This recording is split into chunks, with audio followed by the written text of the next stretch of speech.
it so hard to let you go? To let you go. So why is it so hard to let you go? To let you go.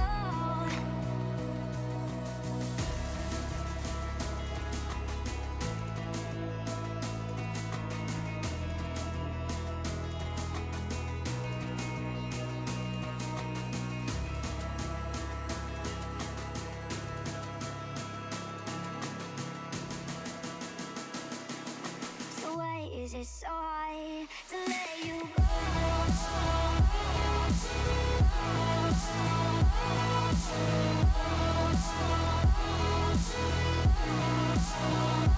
Let you go.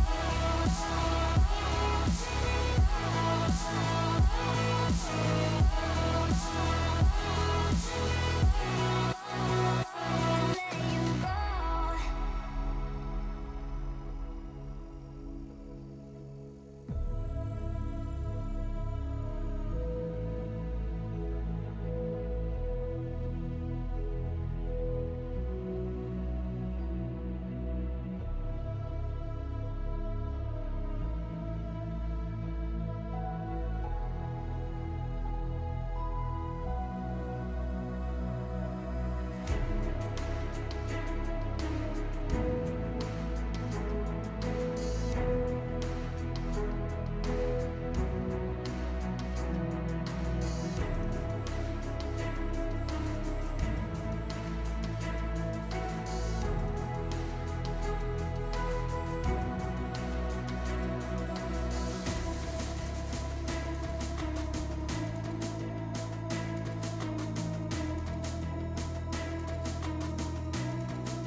Hello, everybody.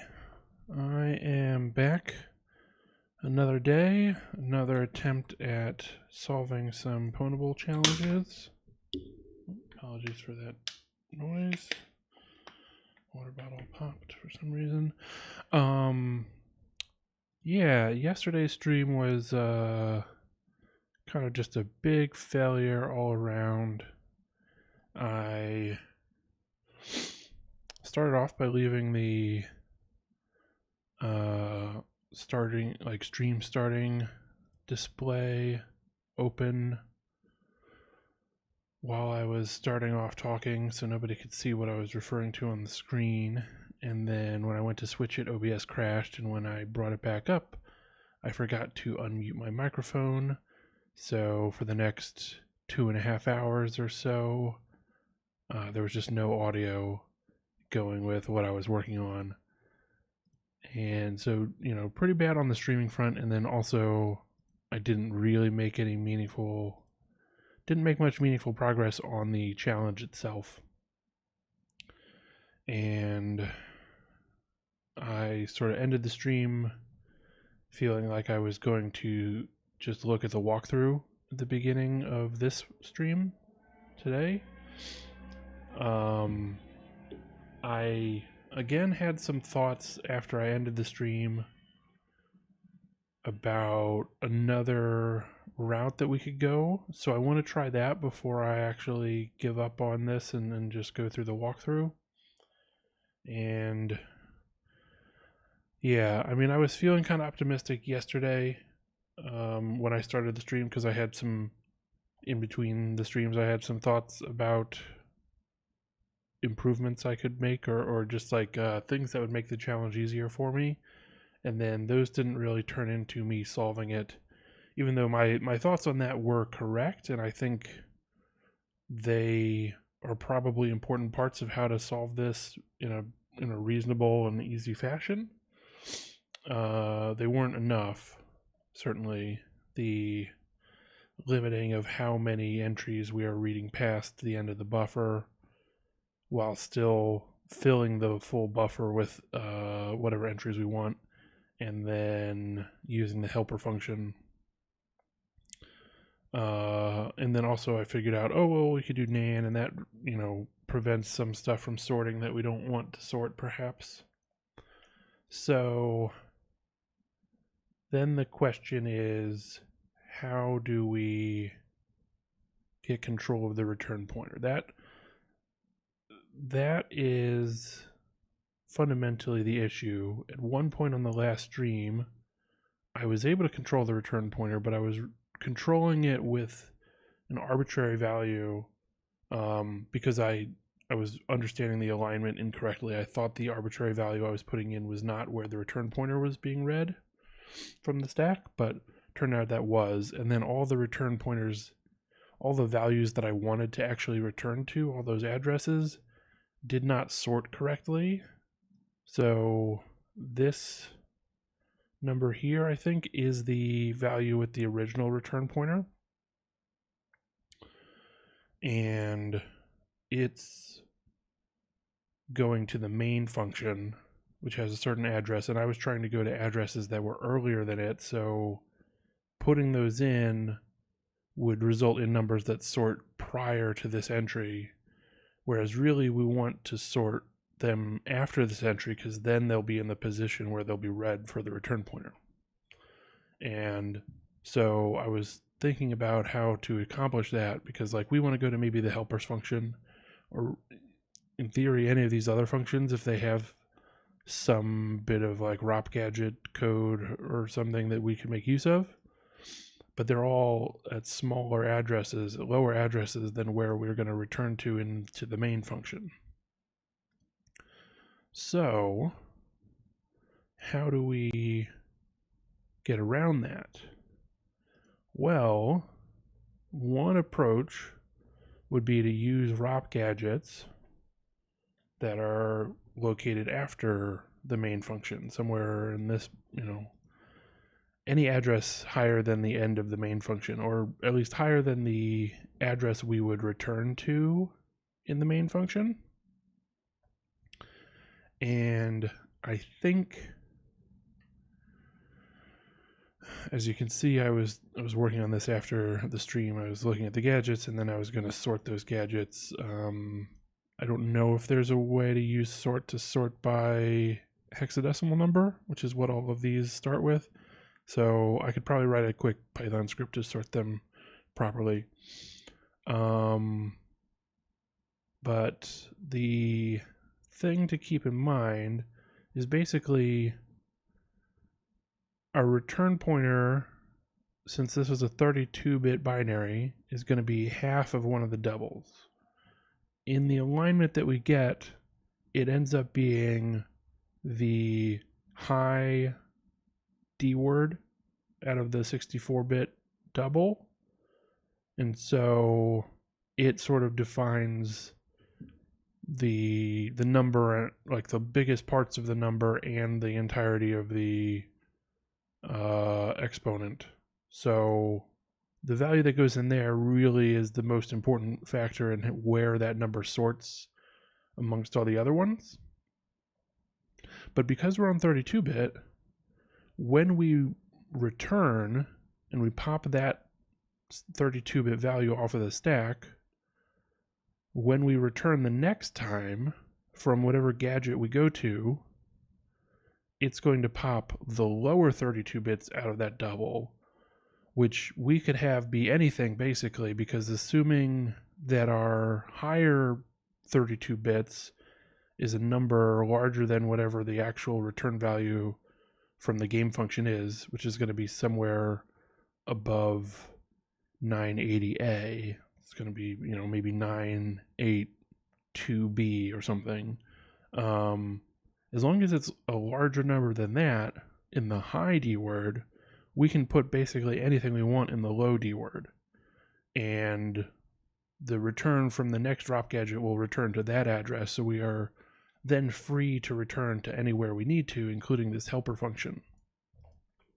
So that's what I'm thinking to try, is basically find a ROP gadget that's just located after this one, and maybe, in our case, we could look for a ROP gadget that gives us something that we want, but realistically, we only need the gadget to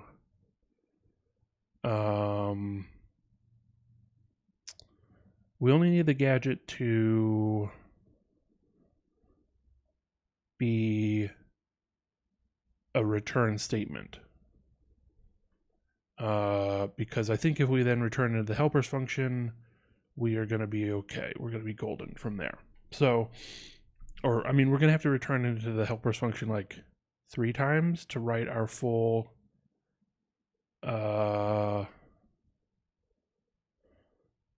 shellcode.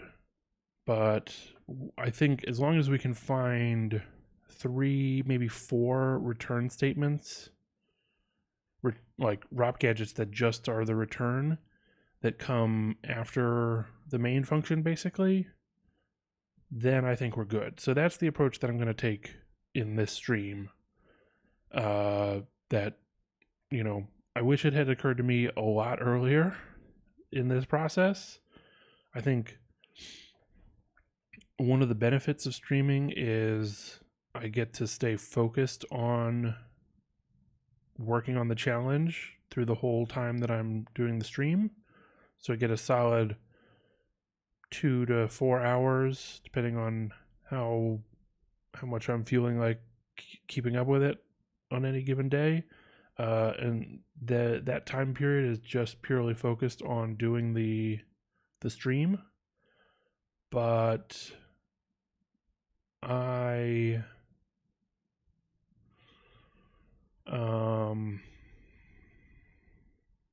the downside of doing it this way is I feel like, because I want to be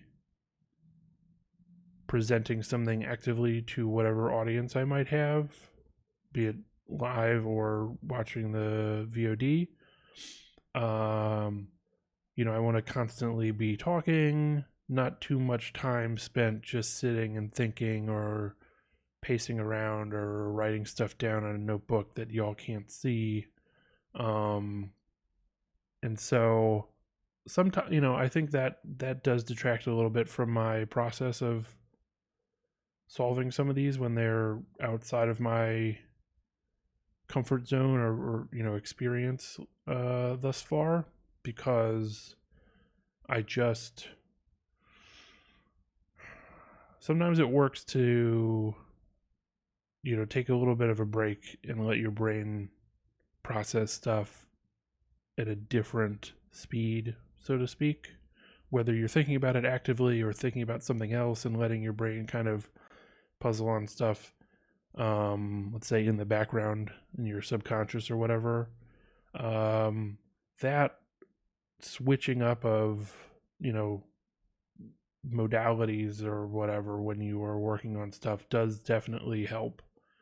And I don't think it's a coincidence that twice now, right after I ended the stream and I was like, basically in a different mental state about still kind of thinking about the challenge, but not doing so on the stream where I'm sort of trying to take some action to achieve something right away. I've sort of set aside the idea that I will be typing in some more commands or writing some more code in the next minute to try to get further in the process. Once I relieve that pressure a little bit, my brain goes, well, what about this thing? Or, so that's one of the downsides of streaming, because I don't think it's very entertaining for an audience to sit here and look at my screen while I just sit around and like give myself the space to think about it. But that is the reality of the process sometimes. That going into that mode will get you to a solution, or at least another thing to try, a lot faster than just trying to force something and continue on with like whatever you've been working on. So like am I in the wrong oh, I'm not in the right directory anyways.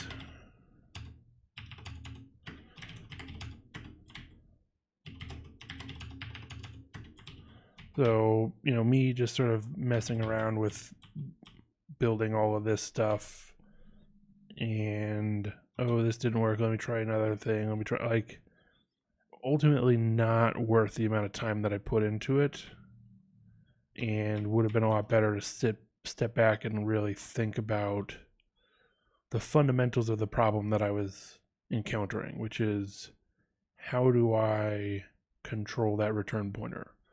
If I stayed focused on that, I think the solution that I'm looking at right now with return to any return instruction that's sorts properly so that it will then pop the low D word and return us to an arbitrary location. I think that solution would have come to me a lot easier. But, oh well, this is where we're at. So, I'm trying to work out how to get all of those gadgets that are in the right spot, basically. So I'm going to start with opening it in GDB, and then we're going to return to this address, 49841. So this will be the first return gadget that we could use. So I'm going to just say, I'm going to try to use ROP gadget with a range starting at this address and see if I can, I don't know if I need to give both parts of the range. Where is range?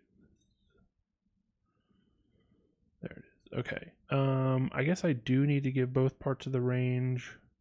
So I can just give this address just to like, hopefully I'll find enough ROP gadgets in that section that I don't have to worry about extending the range even further.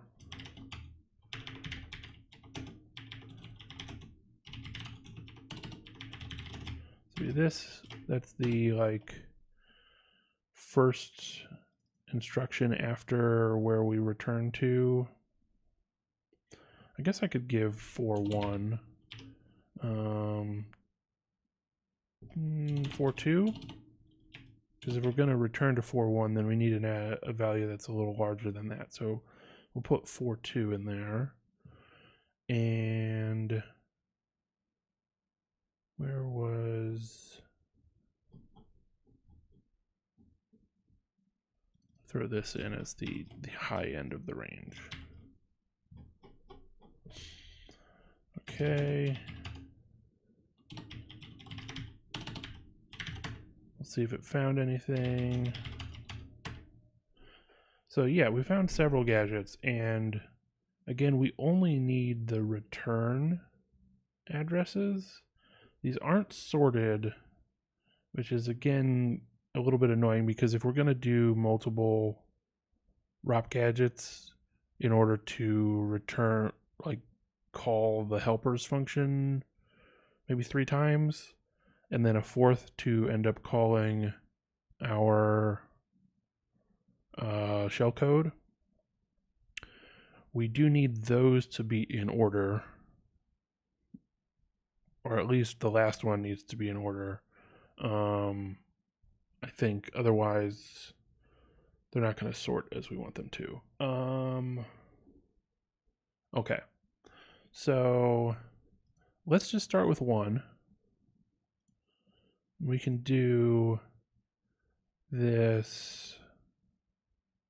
Yeah, see, these are not in order at all. And the biggest issue is, how do we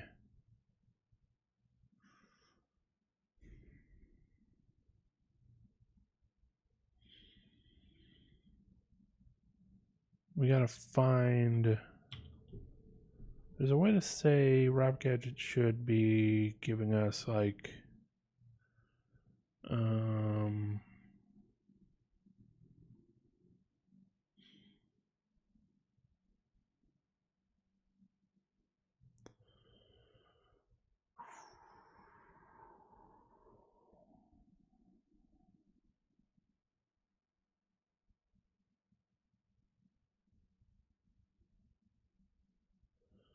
just give dash dash all, because we want to get everything, and then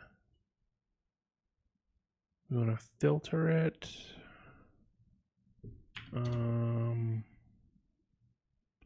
to just have :ret, but I'm going to do the filtering with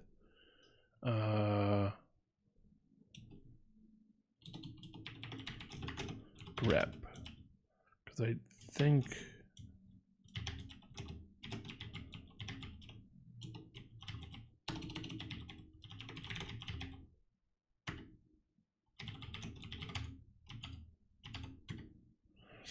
so. We've only got a handful of ret instructions that it found after, which is real weird, because it found more.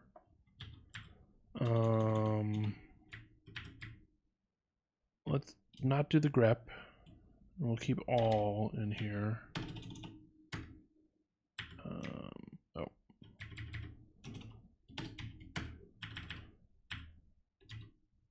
Yeah. Weird. Definitely. Oh, I guess like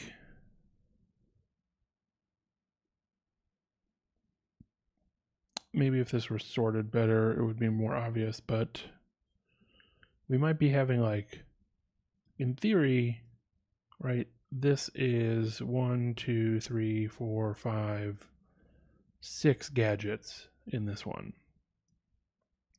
And, you know, this is the first one, let's say. The second one starts with pop ECX.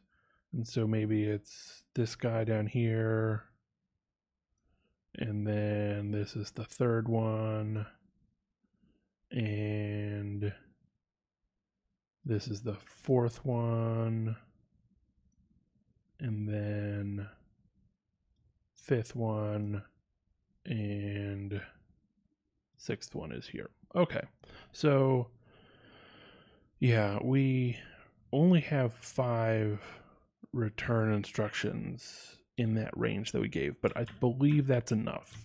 We shouldn't have to worry about it from there. So I'm not even going to bother to sort it because, oh, it looks like it is sorted now. At least these ones are sorted. Maybe it sorts by address for after sorting by instruction sequence, like sorting that alphabetically and then sorting the addresses, but we can use this for our first ret for our in our ROP chain. So I'm going to take these out, and we are going to, how do I want to put this in?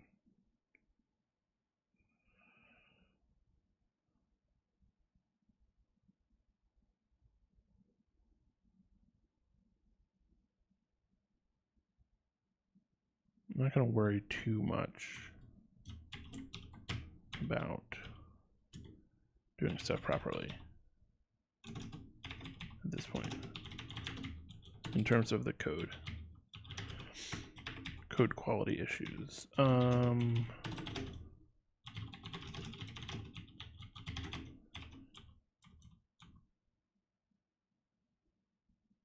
right, and then we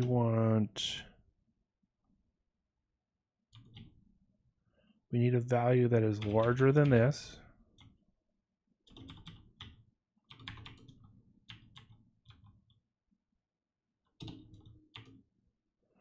But smaller than this one, basically. So we'll throw that in. And then this is going to be our buff adder.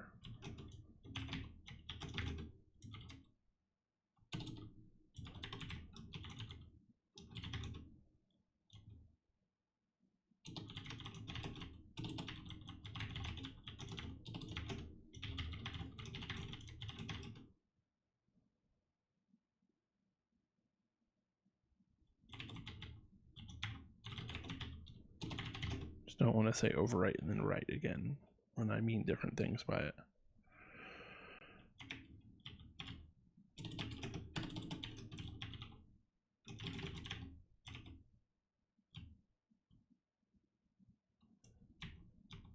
Okay, so this is basically what we need for one call to the helper.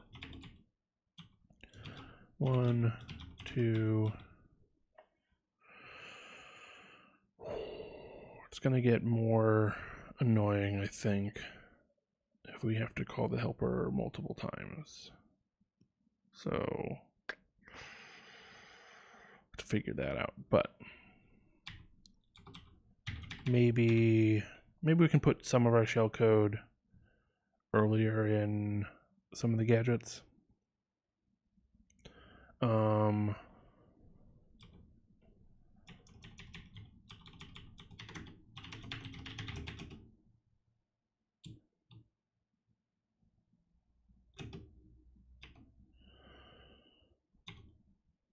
let's see, you have 64.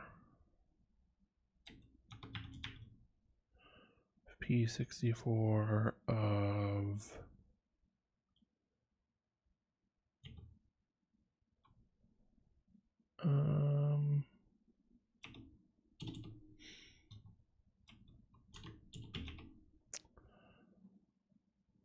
let's see.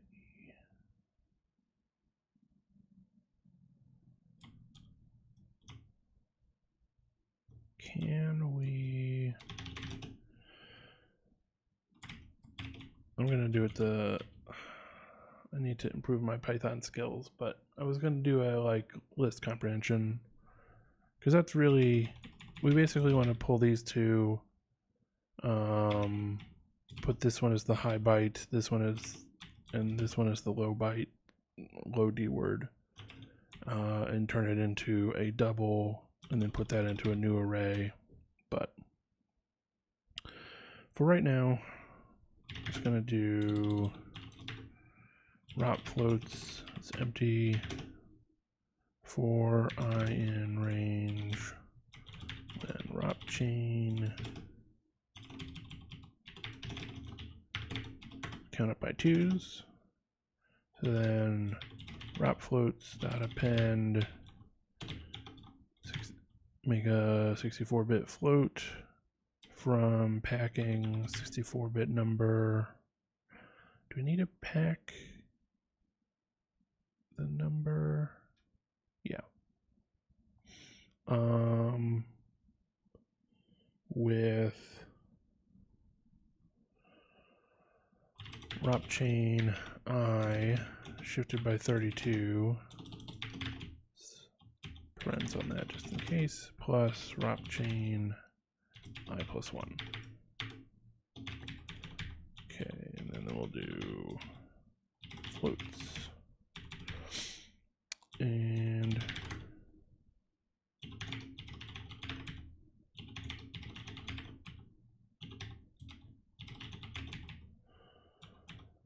okay. So let's see if that controls our pointer, or return pointer, as I'm hoping it does.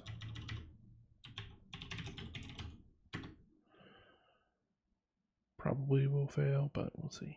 Oh, they've updated pwn tools. Cannot concatenate. Oh, I put the paren in the wrong spot.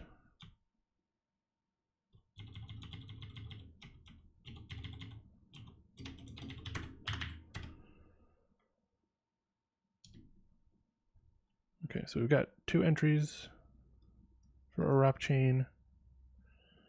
These are 298152. Should be this one, I think. And 29886, which will be this one. So they are sorting into the proper location. But is this just because we have a halfway chance of it not working? No.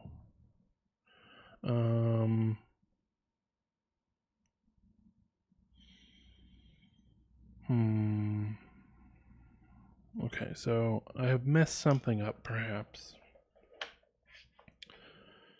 in the sorting situation. So this one's going to be the value that comes directly after the canary, between the canary and the return value. This one is going to be the value that, like the double that includes the return pointer. These are R2, and this one in this case is the canary. So right now, and then in this case, this one is the canary.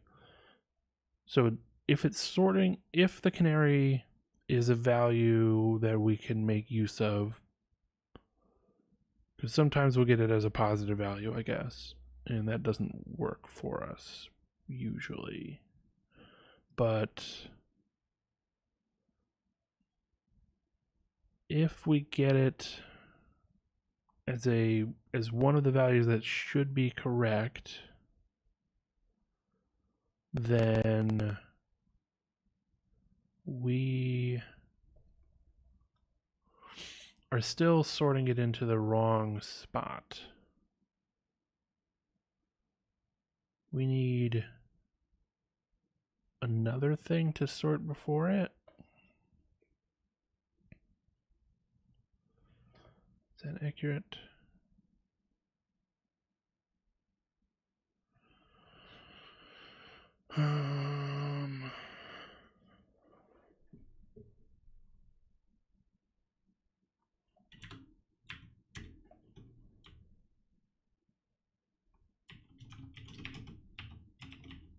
So we put another 1.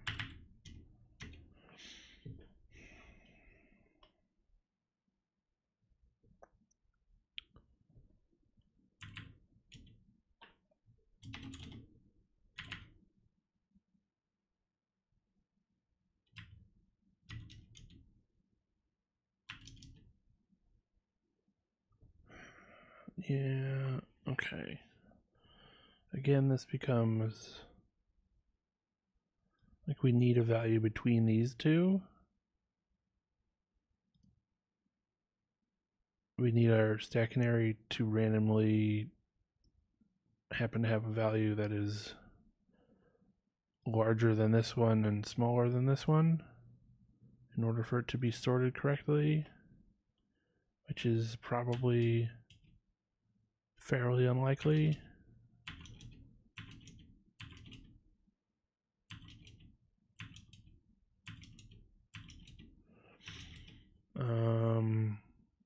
I wonder how,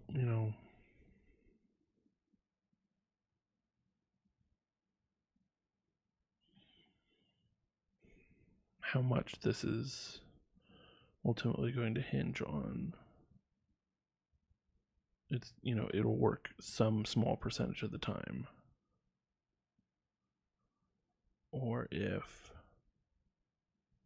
we can do something else.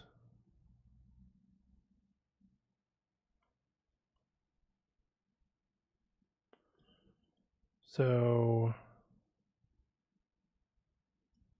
this number is going, I'm going to take out the 1.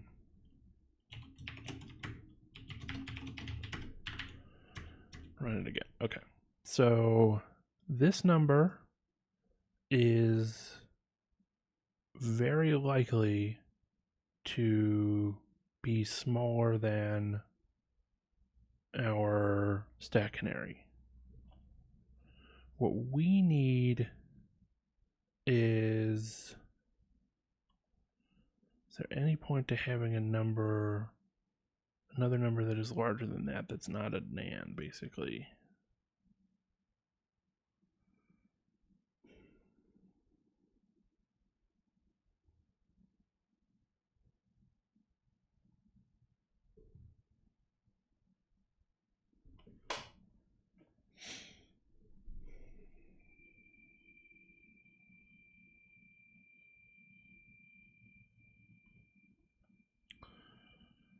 Just feels like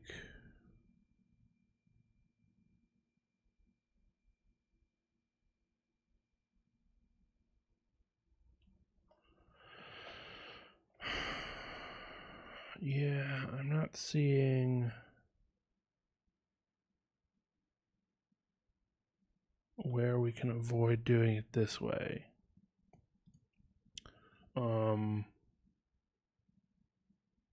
The issue is that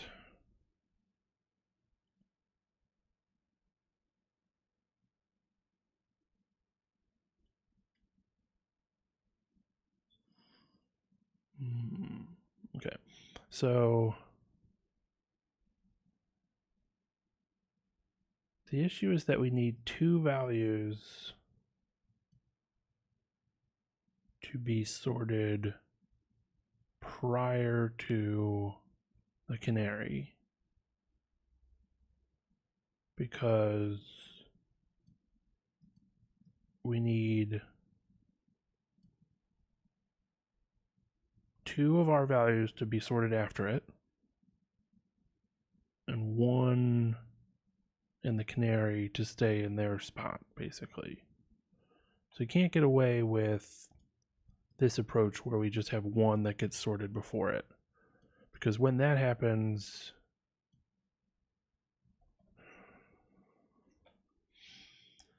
am I thinking about this wrong?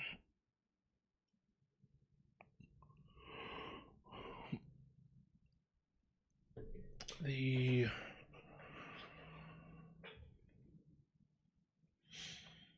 63.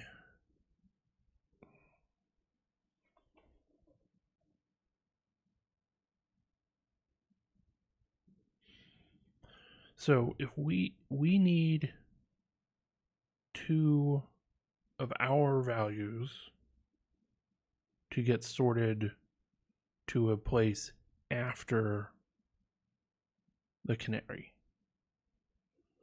and also after this original return pointer spot.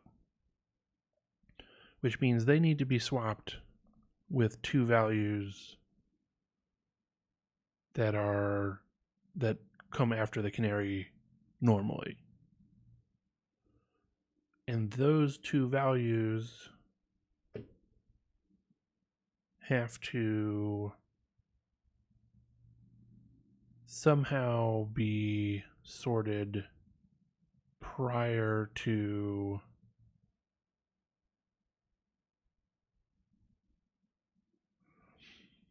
the canary, and the big issue there is one of the values is this we just need a canary that's between these two, and that seems like it is difficult. So put the 1 back in there.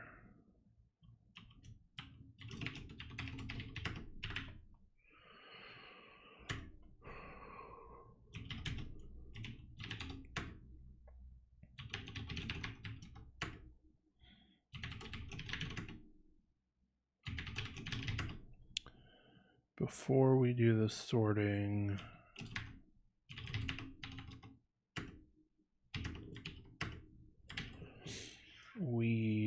let's look at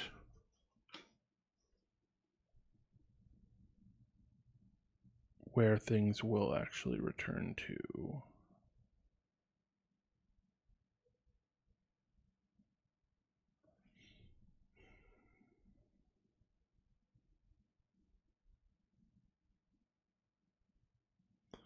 So let's also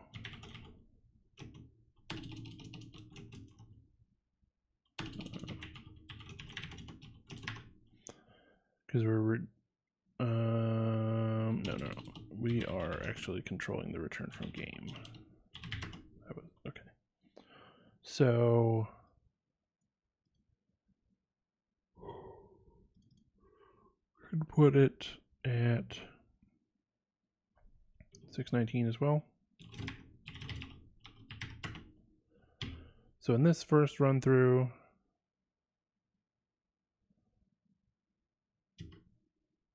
I want to look at what is EBP plus C.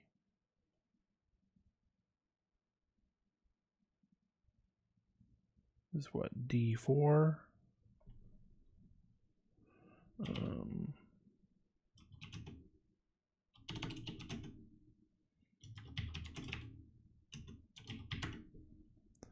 Yeah. So this address, what was EBP when we were sitting at the call? Same thing. Okay. So whatever our thing is, plus C, it's going to be our canary. And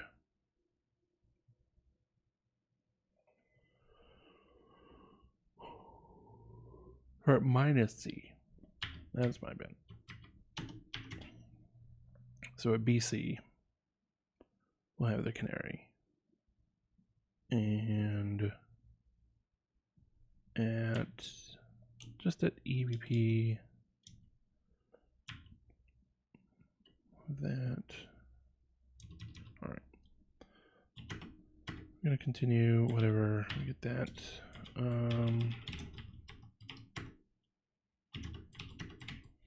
So if we look at, let's look at 2 words. 2ZW, I think can work. I think that's the right order of stuff. At EBP, have that address. So what's the thing that I wanted to look at?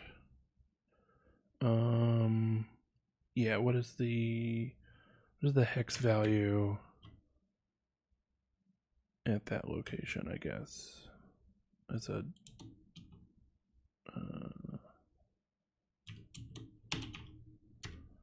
as a giant.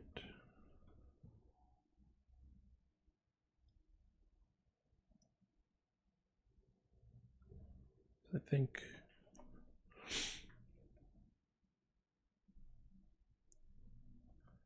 it is correct that EBP is going to, so canary is in the high D word of its double, which is -C through -4. And then, all right, I think that's right.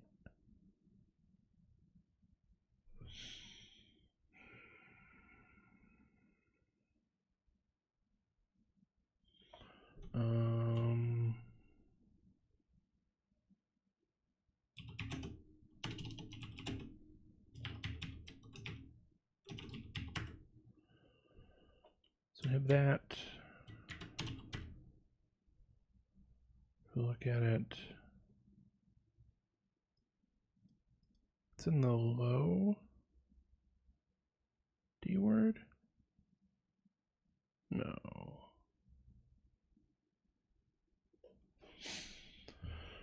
Oh, why am I back to being so confused by this?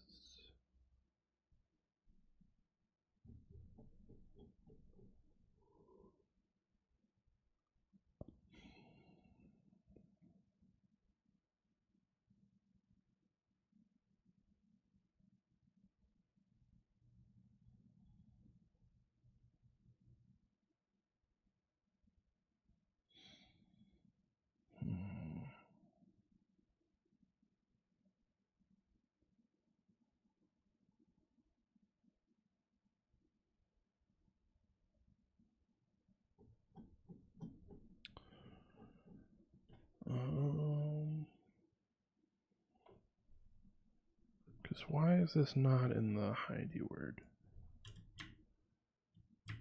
Right.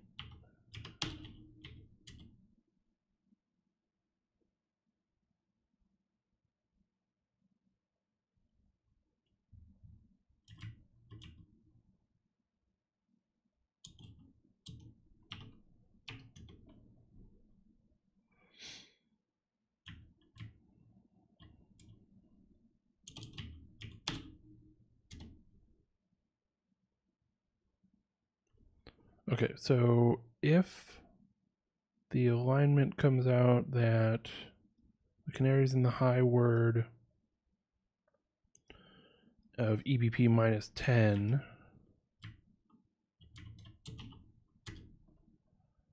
if this is how it looks, I'm pretty sure this is our canary value, then what we'll see in the printout is a 1.33 times 10 to the 231.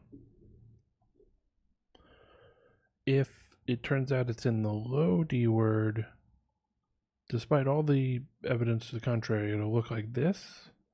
But I think most likely we've got this situation,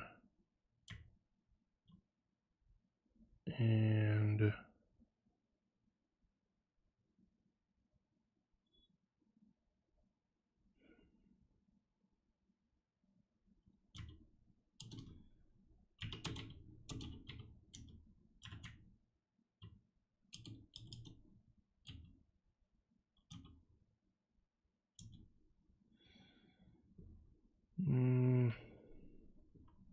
yeah, and then this is the one that fouls it, because there's almost always got a like plus 269.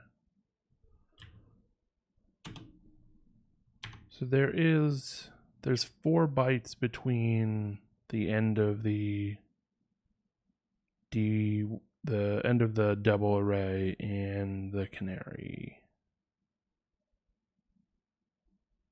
I guess. And it's just, maybe it's not using them, and that's why I was forgetting about it existing or something. So then, if you look at that, okay, that's the very consistent. Let's do this, and then 2ZW. Okay, so we're gonna look for an output that probably includes this, then includes this, and then our canary is going to be sorted after it because this one is a very large value for the canary this time around. But basically, the idea is we would need the canary to be between this value and this value in terms of the randomness. So generate a random value between here and here, which, you know, there should be decent odds on that, just because if we look at the high bytes are the most important for this being sorted between it, and F7 F5 versus 08 04 is like pretty decent range, so we still should have significant chance of it getting sorted. But but this is always going to be negative, so it does need to start with, it can't be a 6, right? It needs to be a 7 or higher, or an 8 or higher rather, in the first byte. So we've got a 50% chance to have an 8 or higher in the first nibble.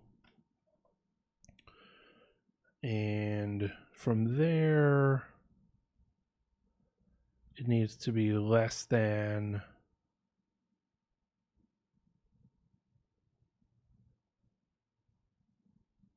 I think it would need to be, or are we looking at, right, this is a very large negative value.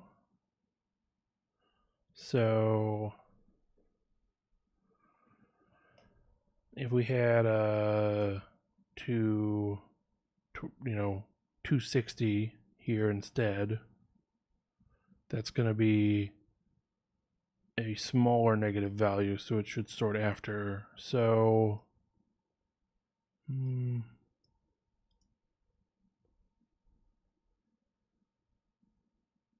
yeah, I mean, we'll just have to, I think we're in this boat of let's look at what we got for EBP instead. Okay.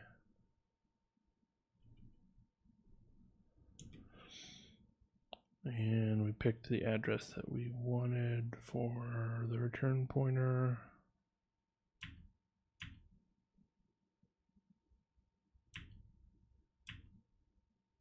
Along with,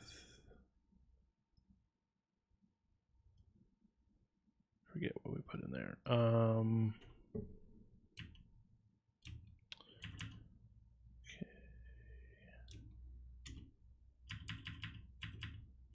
And then we want this for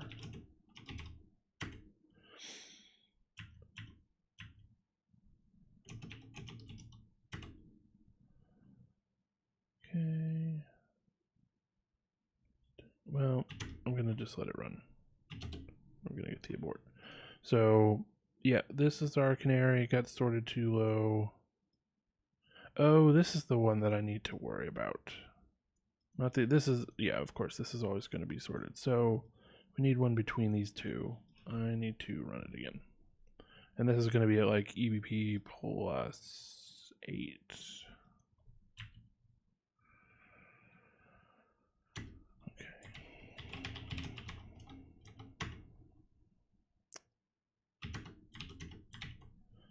So do this stuff for EBP. look at it as two different words, look at it as one giant, and then one float. That for the +8 as well.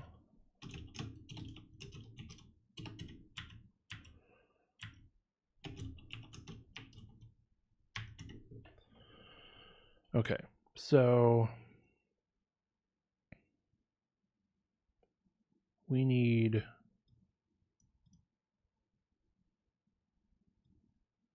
the first 3 bytes of our canary to be between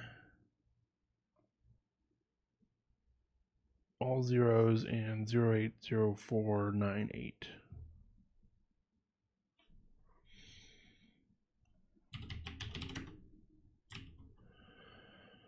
Which is going to be difficult, I'd say. So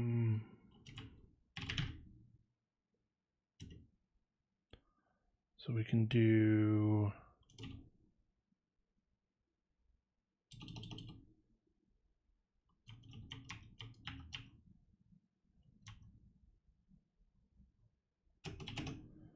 that number. It's roughly that many spots between those two,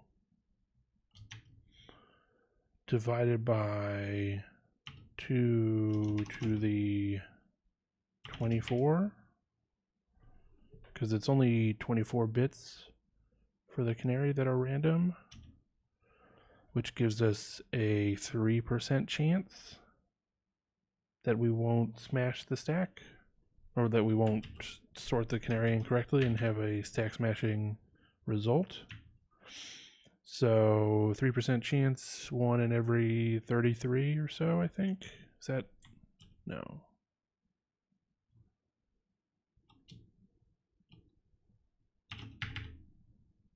Yeah. Okay. You can tell how good I am at math when I have to double check that. So let's loop this stuff. We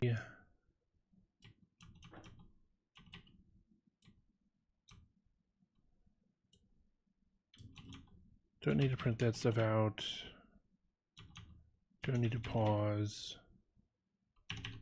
We just comment everything rather than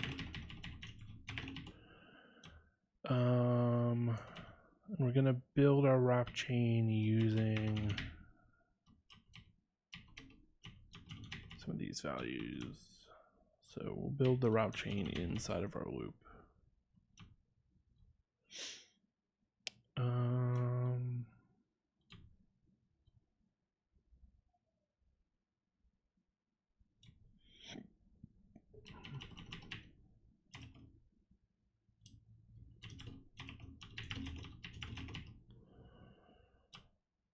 Okay. Then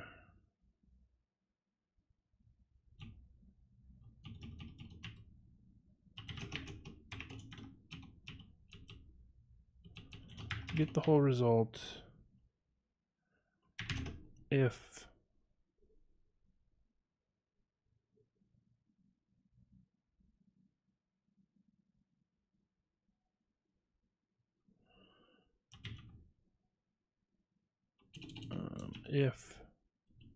stack smashing is in the result. It's not in the result, I guess. We will print the result and then break. So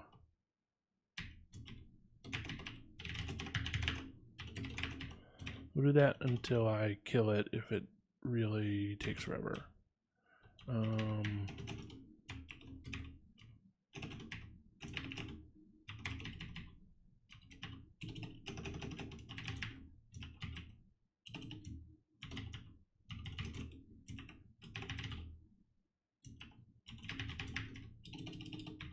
then we'll keep track of how many times we actually had to loop to get that.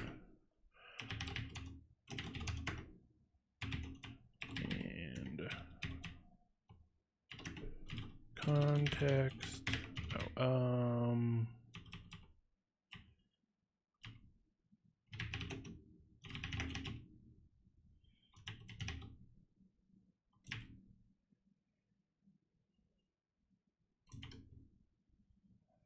we just do this?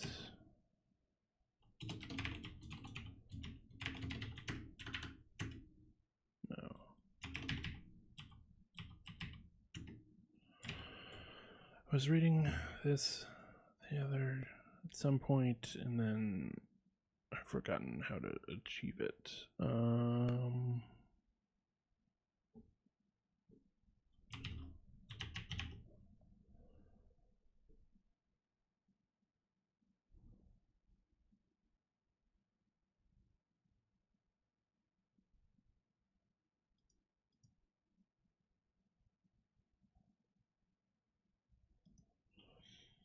I wish I understood what is like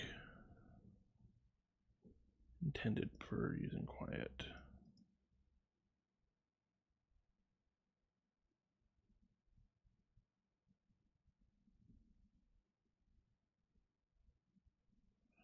Because it really does seem to want to function.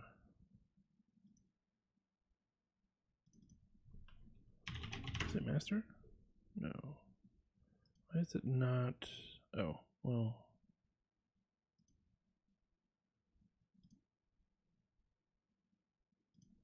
Is it in, where was it linking to? Oh, okay, they've just, somehow I'm using old docs, I guess. Maybe I should be on the master branch instead of on the stable branch. But this file, whatever. Okay.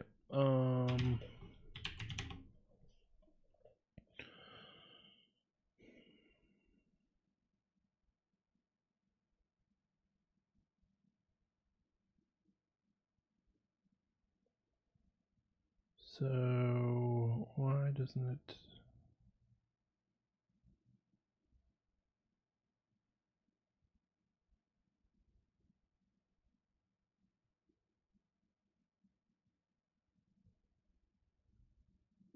Whatever. I'm gonna do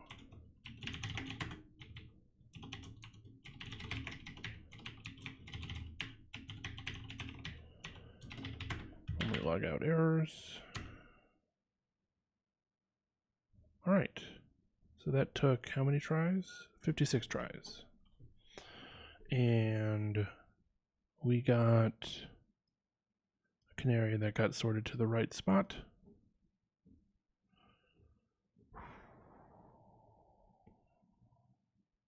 Of course, then, you know, how can we debug this? And also, shouldn't it have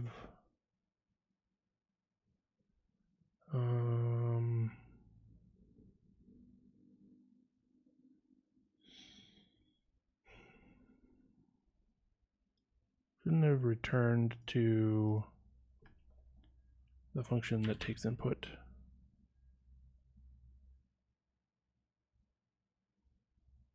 Out of the game function. Did we get a segfault? That's hard to tell on account of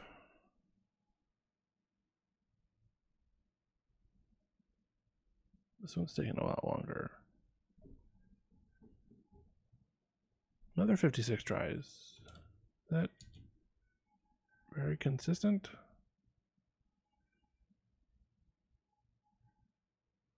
Definitely was a different random number. Huh.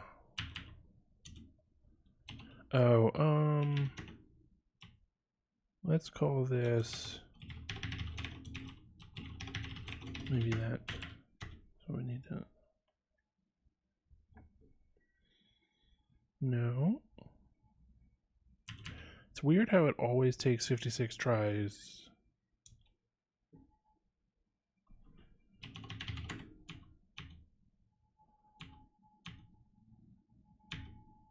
Oh, I need to do tries here as well. Okay. Now we'll probably print the right number of tries. 8 tries that time.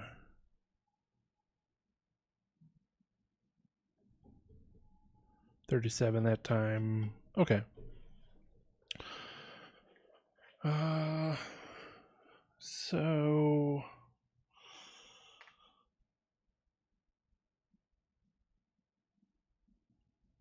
I do feel like our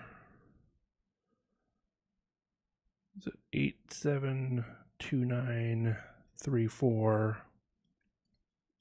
Yeah, so then this should be our first return. How do I...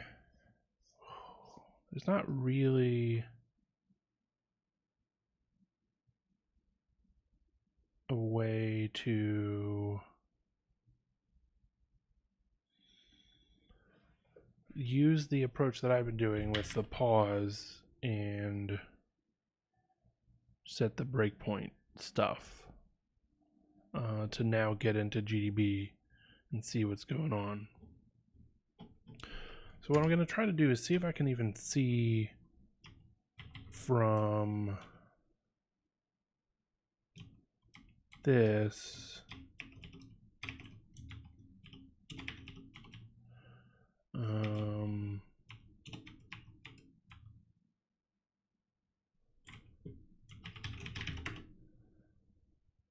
let's see if there is somewhere that we can return to. Let's return to right after the return. 0x498450. We'll do this one as 51. Okay, so this address is probably not a valid instruction.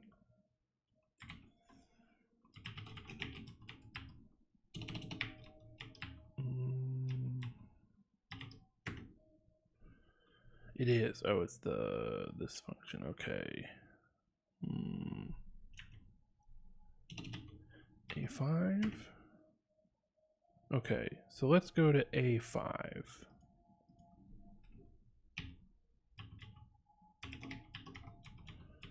Do A6 here.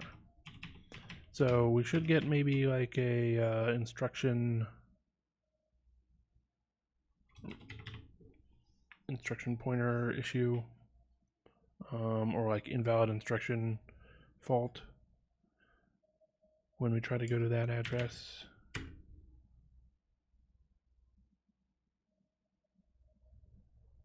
This time it took 39 tries. We don't see anything coming out of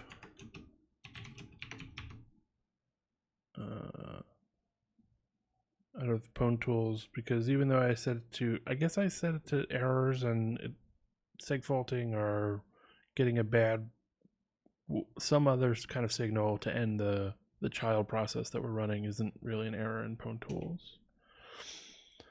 We got seg fault at that address. Interesting.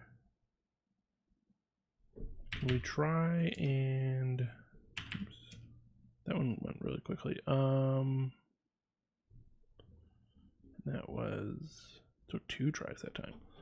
Different process ID. So let's try and do...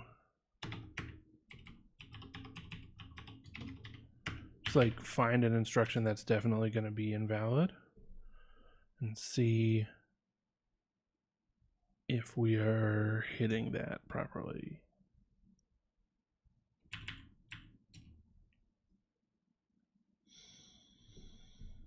Yeah, so we got a seg fault at A8, so we definitely like triggered going to the instruction at A6, and then it so we do like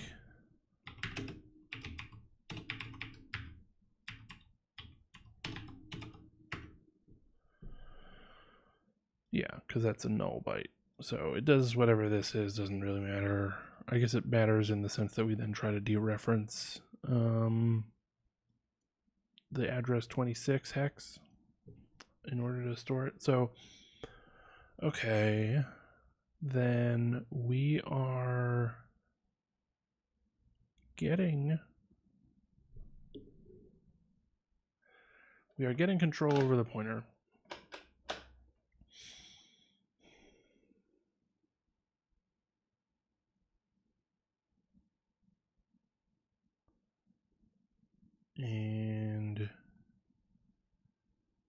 how can I better debug this?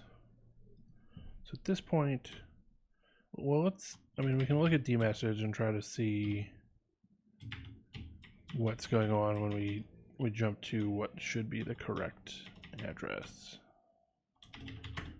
And if that doesn't work, then we can see what's going on. So we got a seg fault when we were in this address. What is that address?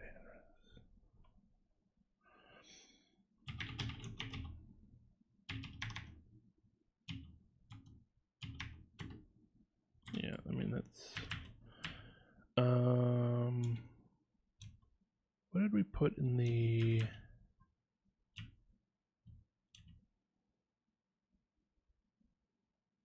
this should pop off to go to return. And I would think that this would pop us to result in going to the helper gadget, but maybe not. Okay, let's see if we can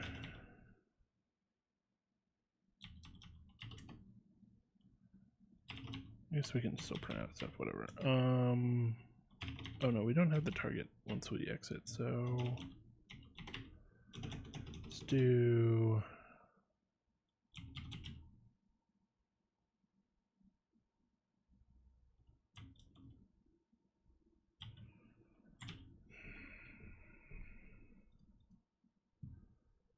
what can we do with target?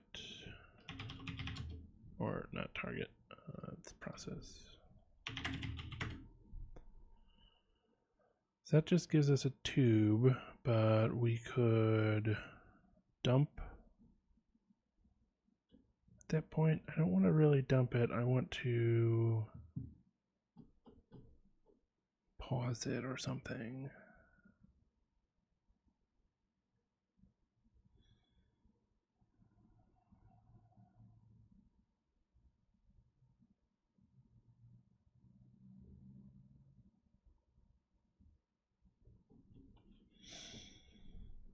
Where can I send maybe send it a signal?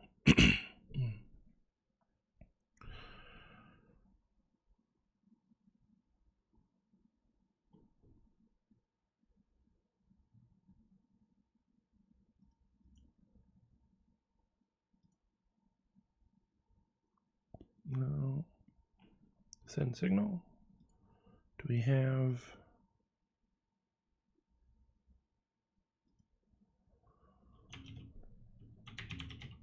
equivalent here? What is poll doing?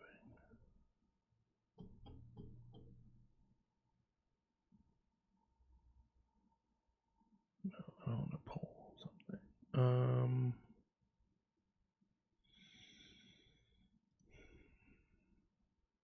So I can get the process, then I could send it a signal.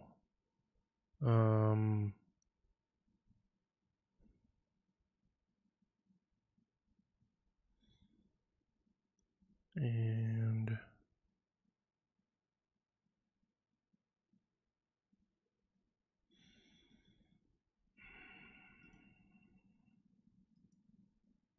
of course, I think, well, the process will have ended by now, basically. So, I don't really. I guess what I could do is run it in GDB and force a situation that works in terms of the canary. So just send this stuff and attach, or rather attach, send the stuff, and then fix it up in memory.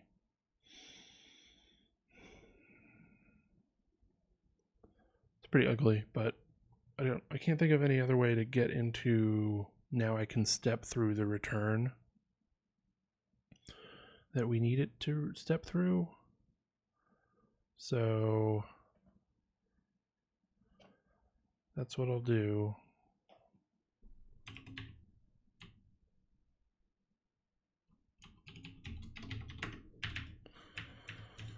All right, so we're gonna pause, and I want to,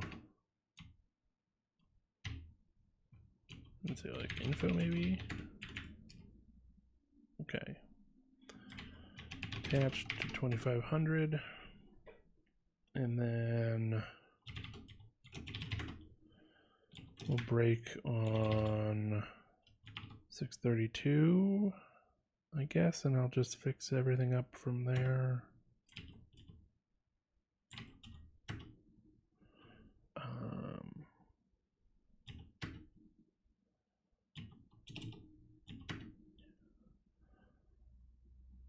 What happened? Oh, we got the stack failure. Okay.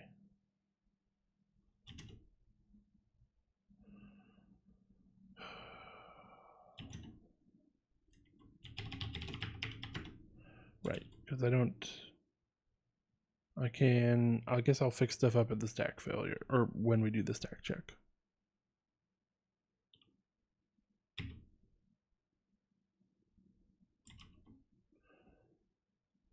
What's going on here? Okay. So we'll sort stuff, and then we are not going to take that because things didn't sort properly. So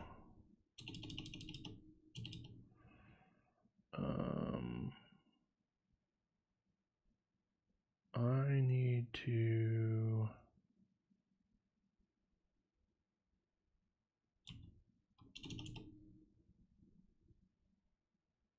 see.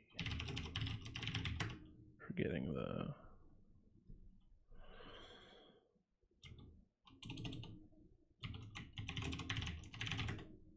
delete all the breakpoints.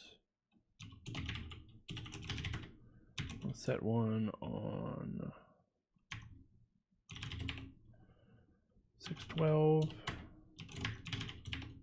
and 632. Okay.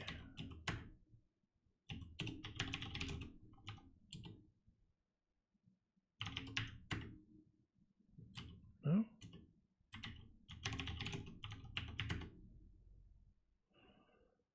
Oh, I'm looking at the wrong one. Okay.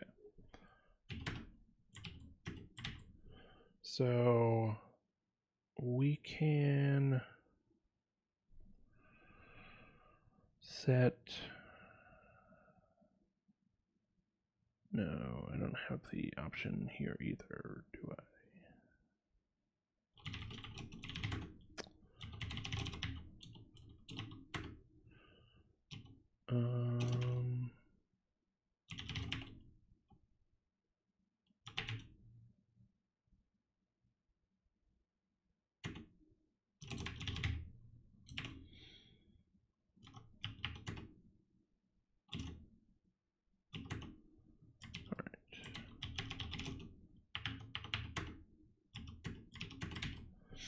So now that we're at this breakpoint, I can change around what's in memory. First, I want to see what is in memory.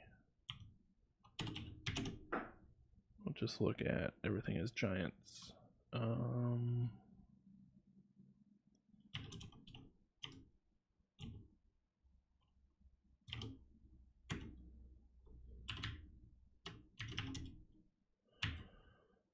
we got that.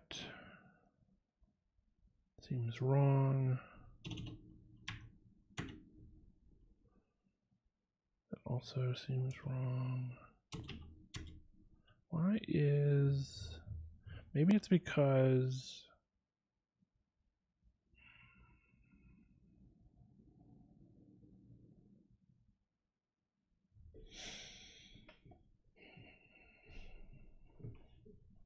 Oh, well, it's already been sorted. That's why it's wrong. Okay. My bad. I don't know where it's been sorted to, which is going to be a bit of an issue, but we'll find it. Okay, so I think this is the one that was sorted. So we need to put this at -10. Is that right?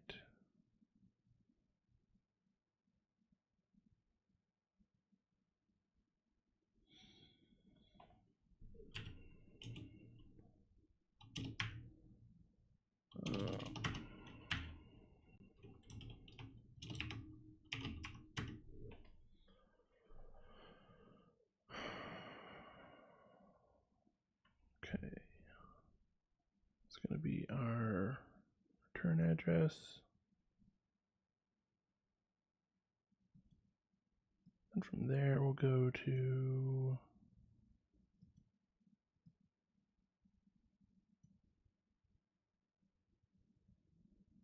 or oh, did I leave in? No, this probably just doesn't matter. God damn it. I do not remember what the hell I am trying to do here. Oh no, this is okay. This is going to be, yeah, this is the helper function. And then this is the value that's going to be larger than this one. It's fine. And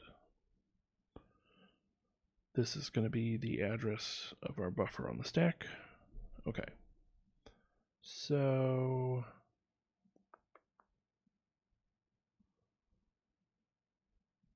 these have been sorted into the proper locations.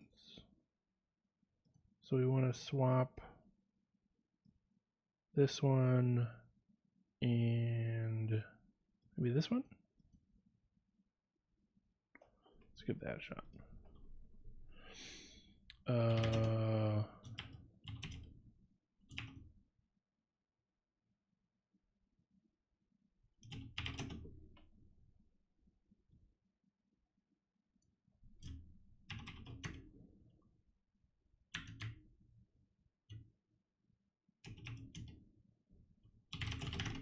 do I do set?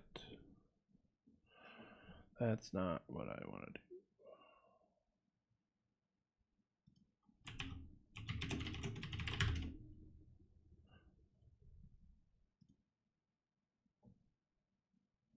We're seeing. Oh, I need to like do it as a.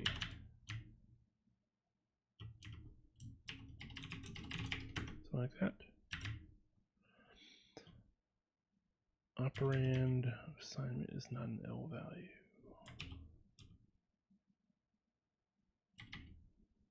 Okay, let's look at our values in memory again.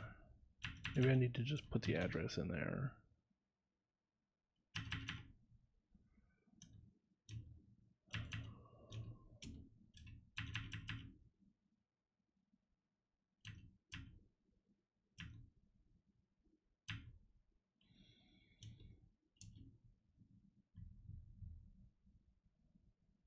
Why do none of these contain?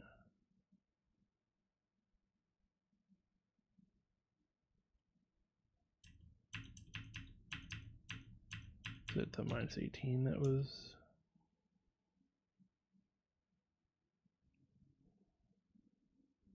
None of these have the canary? Where was the fucking canary?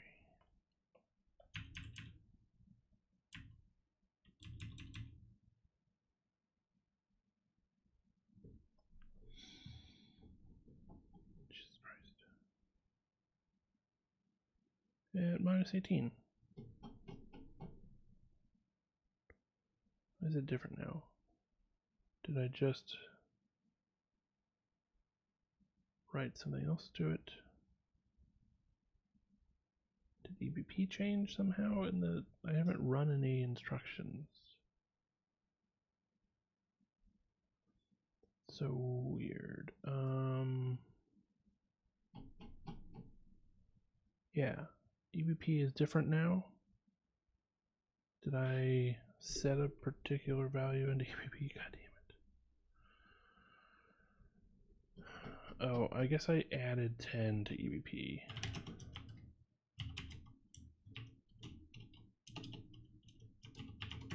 Did that do anything?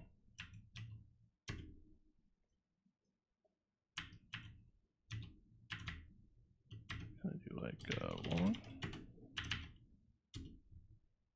No. Alright, I'm gonna run this. It's gonna freaking. Who knows what's gonna happen on that one because I fucked it up.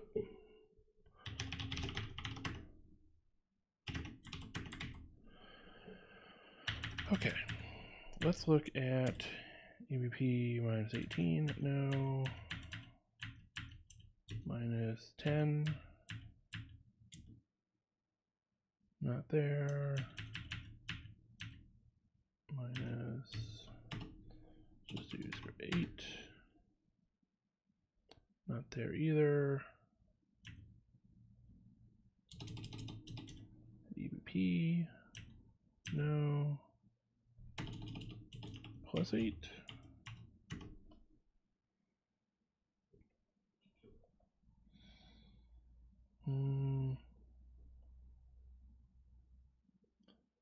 So certainly something is sorted very poorly for our purposes here. Oh, I see this. The canary got sorted there. So this is a bad run for us for sure.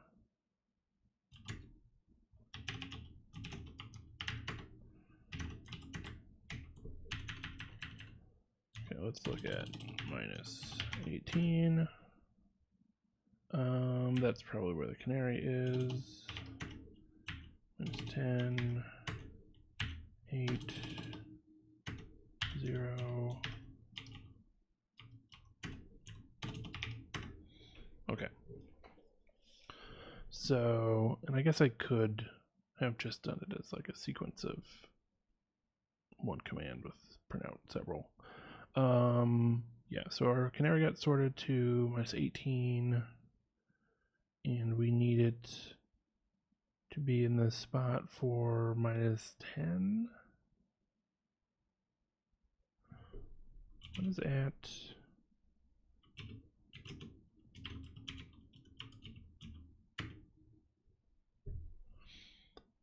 Yeah. Okay. Just. Oh, yeah, okay. Ugh. Can't believe I'm so bad at this stuff still. So I think what I can do is say set this address so long is equal to this value. No? What does it look like at 10 now? And say long, or maybe a long pointer.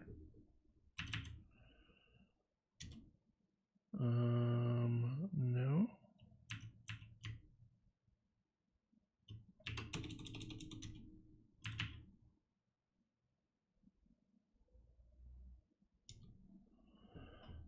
I've done this before and had it work. Oh, I need to dereference it? Okay.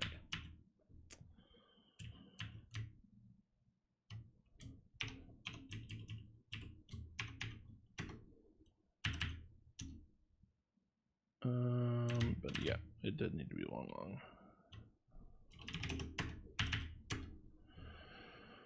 Okay, so we get the right value in there for the rest of the canary. And we will continue, and now we get to the return. And I didn't actually double check, but our address is in the right spot. And then we go to, so we're going to return to the return from main. Okay.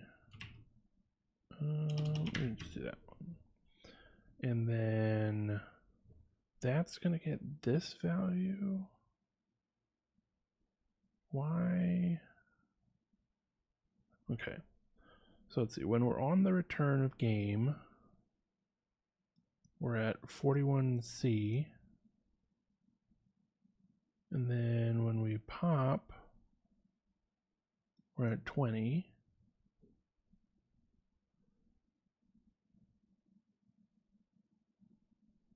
So we're at this address. Why does it go 2? Why does it... Is my theory of how...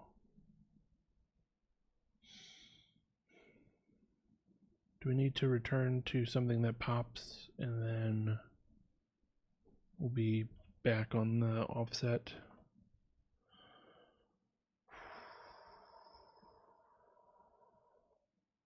And we have yet another double that we need to throw in and deal with the sorting for.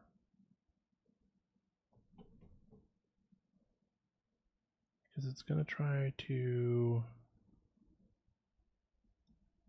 go to this address. Trying to use this one? Why is it trying to use this one?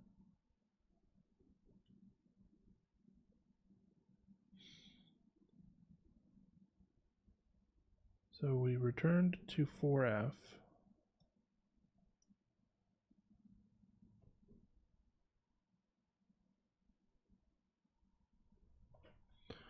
Like, why did the...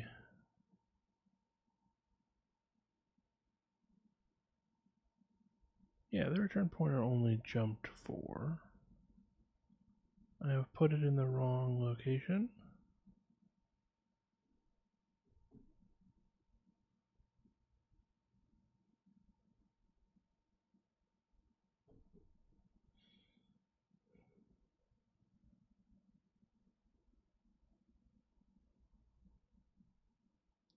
Oh, okay.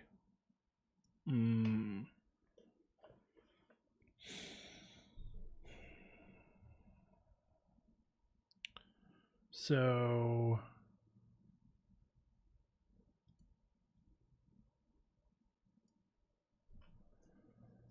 let's see. Okay. The issue that this should have been more obvious because of the little endian byte order. This address is earlier in memory on the stack. And so this is part of what we are ignoring. This comes before the return pointer, so it's never going to be used unless we return to an instruction that goes, that modifies ESP or something. And so this one we return, and then this is the next address that we can return to. Okay. That's fine, but we do need yet another double in our output. Okay.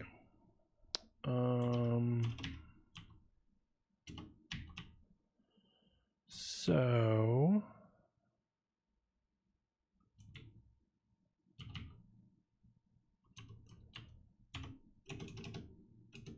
we need to... How are we doing this? We're taking... Yeah. Don't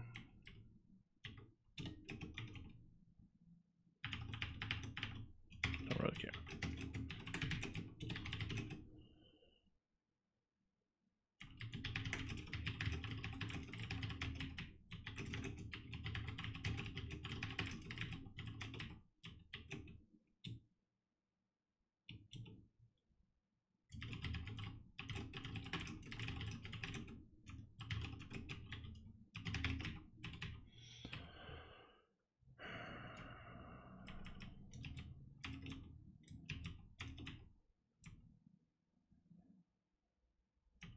So then when we return from that, we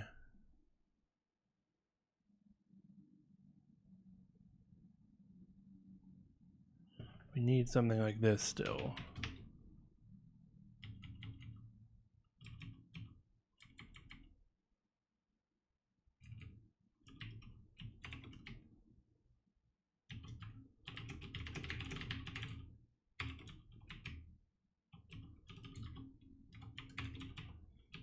Okay, and then this one is going to be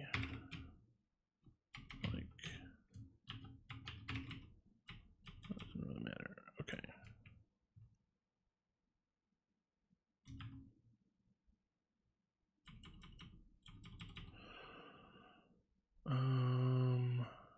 In which case maybe we don't need. So then, well, wait a second. Okay, so this is going to come first in memory. You know what? Why don't we do it this way?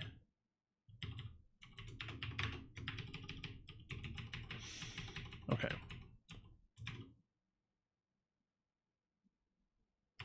So that'll come first in memory, but we will add it as the low bytes of our double, because that's just how that works. Because of the little endian encoding. Then we've got our return pointer in the high bytes of that double. Then this needs to be the next value on the stack, which would be the low bytes of the next double, and it will be what we end up returning to. Fairly certain. After our gadget returns, and then this is necessary for sorting purposes. Yeah. Okay.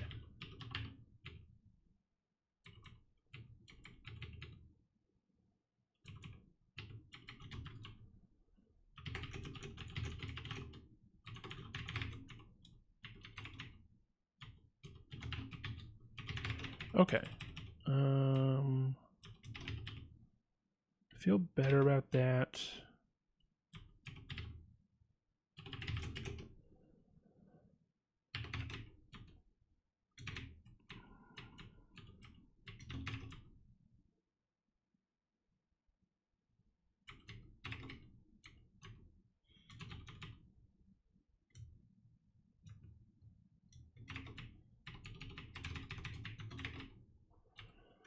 We're just going to print the result every time in this case for our debugging purposes.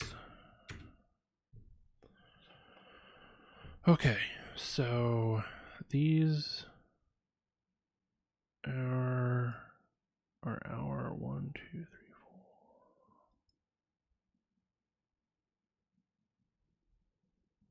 It should be.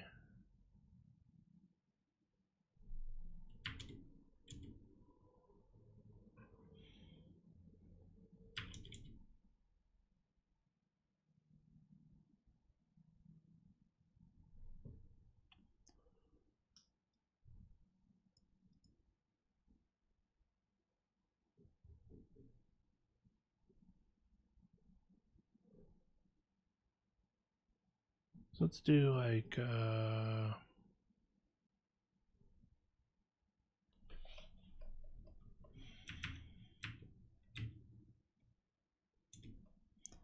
let's just clean up the output a little bit.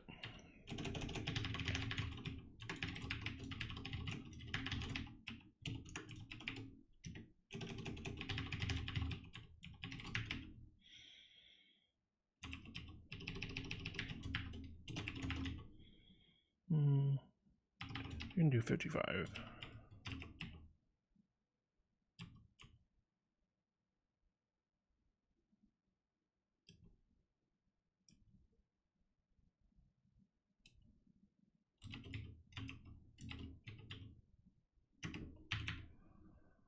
See what that looks like. Okay.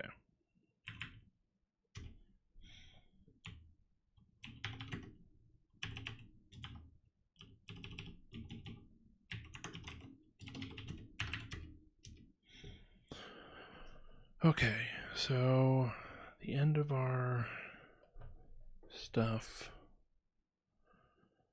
This will be the canary, pretty sure.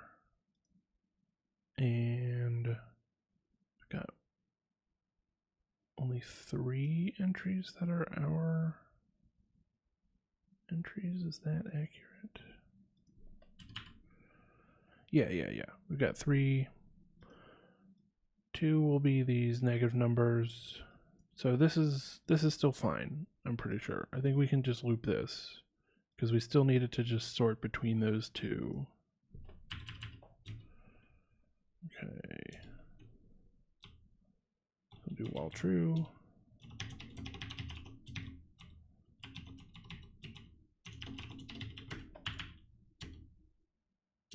Oh, and turn off the pausing.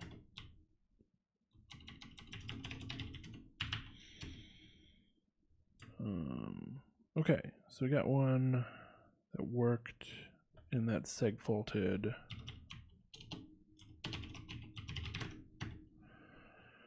At F7, FB. All right, let's go back to error. Oh, you know what?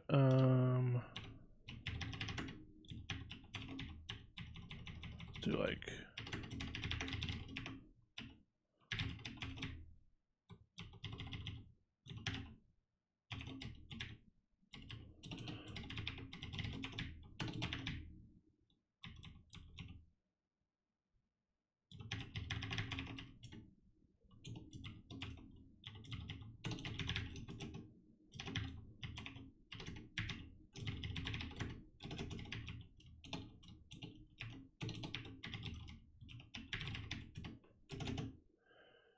and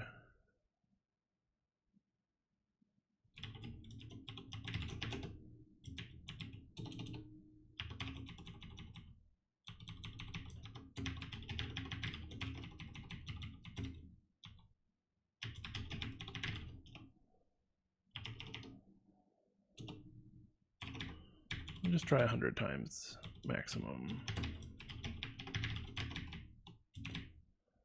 Then down here,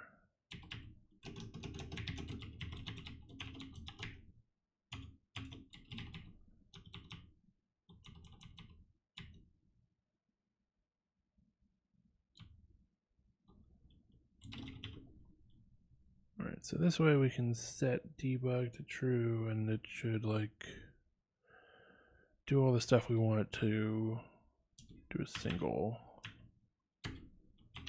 No, then we need to pause as well if it's in debug.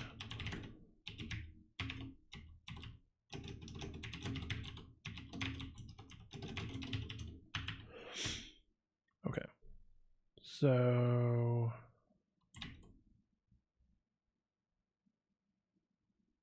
why did that loop multiple times anyways?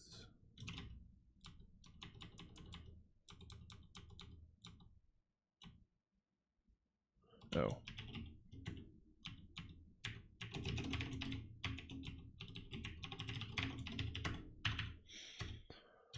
Okay, so in debug mode, we get the pause and we just do it once. And we are going to attach with GDB.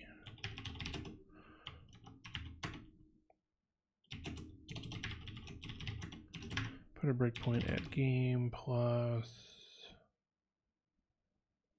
609.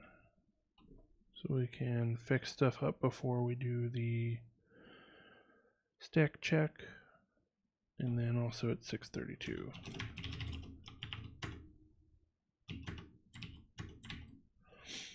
Okay, and then let's look at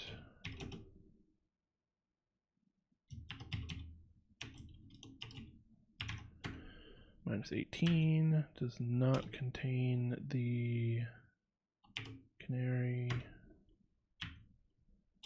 neither does 10 or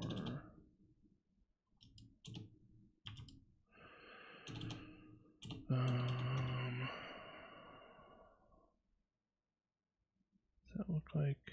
No. Okay.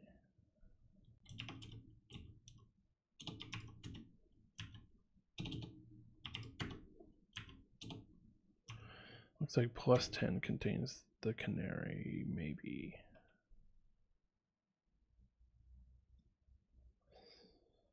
It's hard to say. And other stuff has been sorted around not as we would like it. So we want to do a different run where it's just like these two are swapped. I think so. I think we want, because EBP is going to be like 66. Right, so we should see it at minus 18 in the ideal case.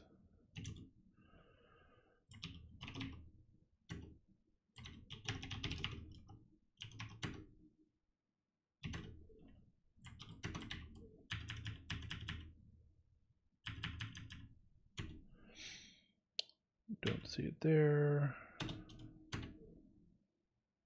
See it there. What? Am I misunderstanding what's going on now?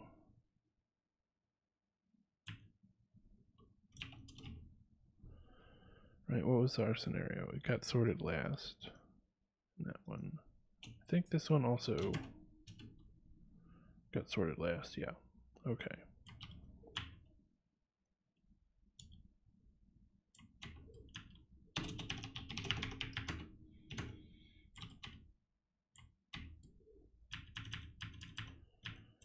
Look at 18. Again, no. I'm just gonna call that. Keeps getting sorted last, but it's just bad luck.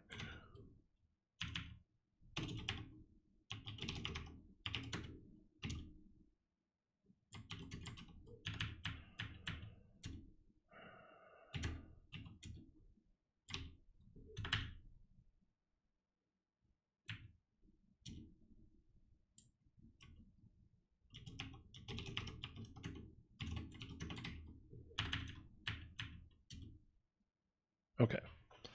Now we got it sorted where we want it to sort. And we can look at 10. Alright, so this address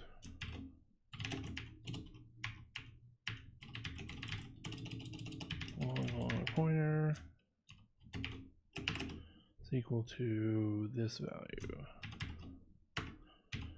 Now we can continue, we get to the return. Okay. So we are going to return to, where we think we're going to return to. And then that's going to return us into the pointer, or into the helper function. And now this loads. Is EBX still? We'll find out. What does EAX point at? EAX points at an empty string because EBX has been. Ooh, right.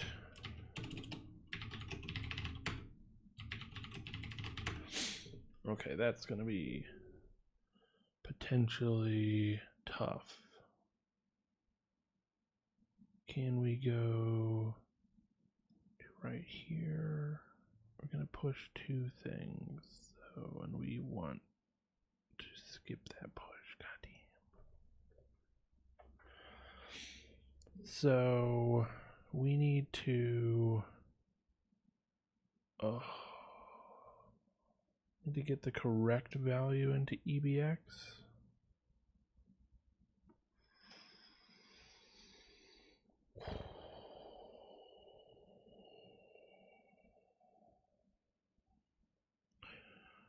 Or we need to put both of those things on the stack.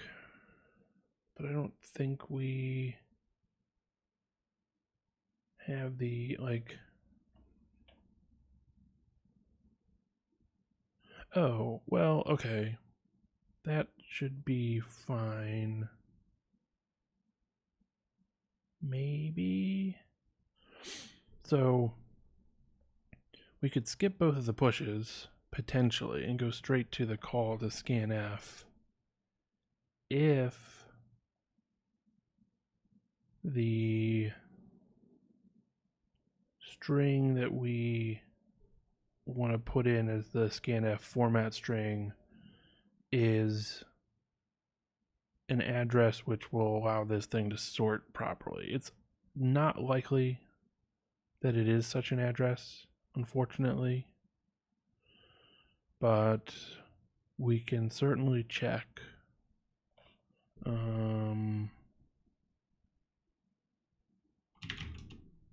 going to do find.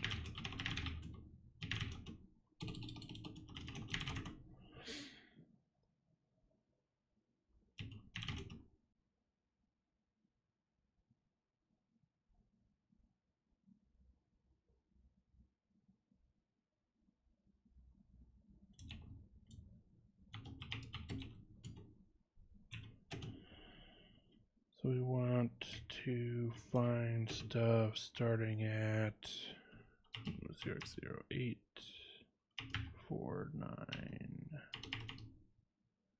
Like that.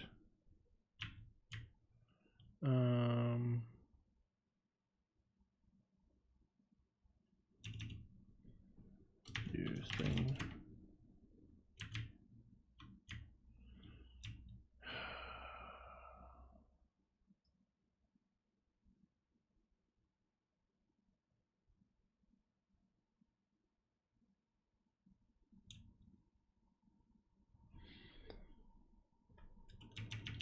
And can I just put it raw like that without the quotes? No. So, also we can do this. Oh.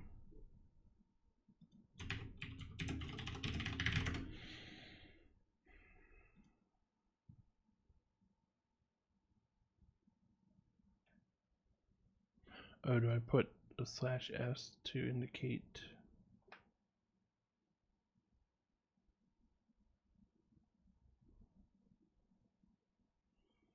No. They're just doing. Oh, I see. So I do have to put the like end address.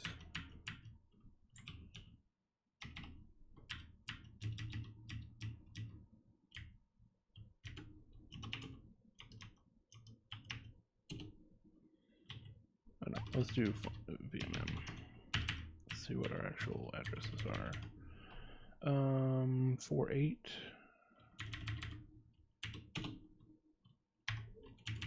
through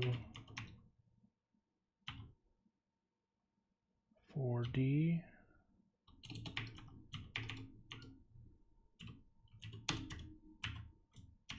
Put it in quotes though. Okay.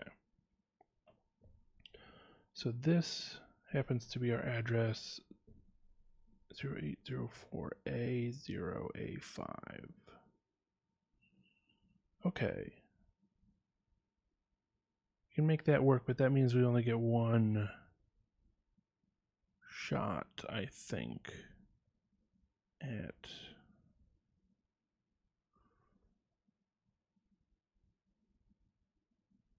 it is in the executable section. Okay. Let's take that value and this will be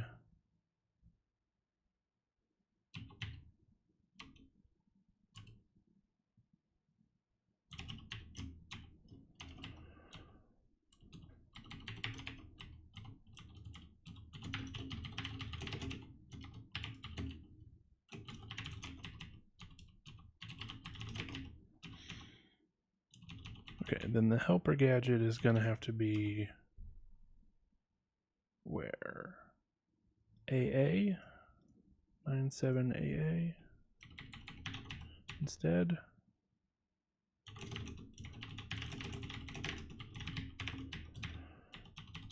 All right.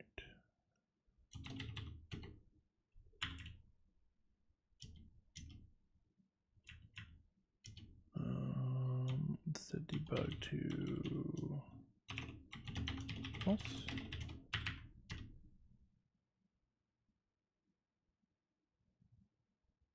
Okay, and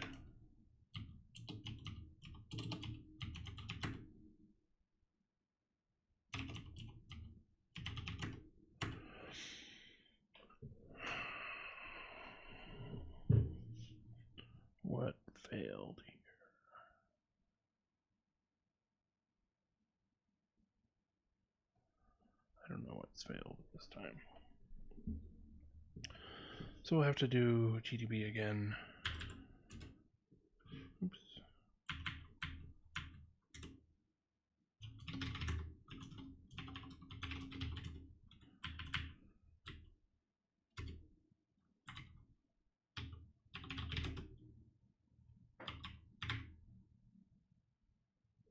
Oh, probably this stuff is sorting improperly now.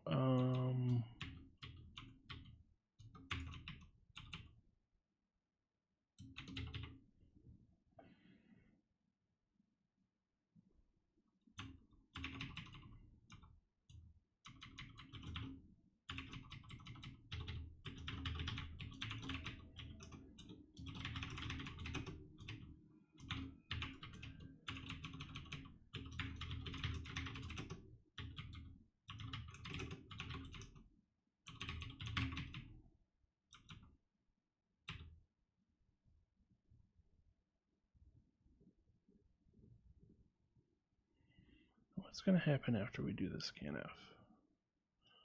It's going to add 10 to RSP, add 16 rather. So imagining that we just pushed these two, these are lower addresses.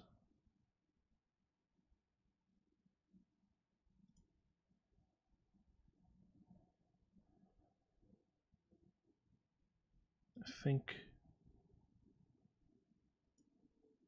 this was where stack pointer points. So if we add 10 to it, come back to here. That's where we're going to return to. Then we need that to be a gadget for return.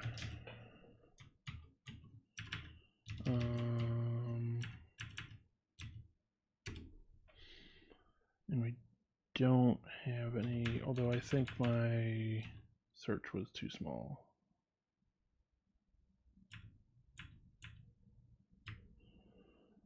So let's do this. For where do we check? Because it's all executable, so we've got 4D00. Okay. Then we still don't have any returns. Really?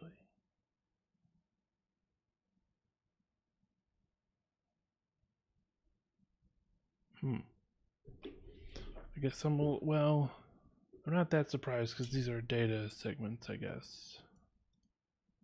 We got nothing that looks like a gadget in 49A area at all, or 4A rather. Yeah, I guess that, yeah, but there's, it is a data, like it is an executable segment of potentially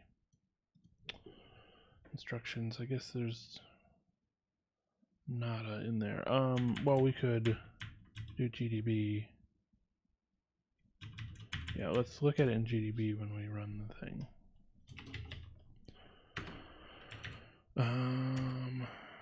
Okay. Tap to 2873, and then okay.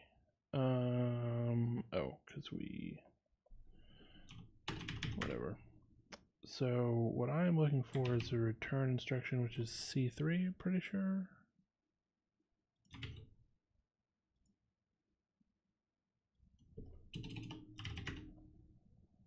Yeah. So I'm looking for find. What is find slash byte from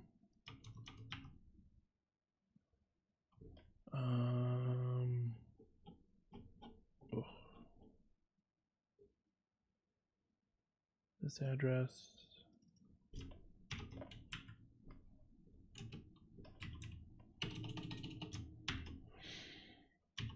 Through, so we'll go there.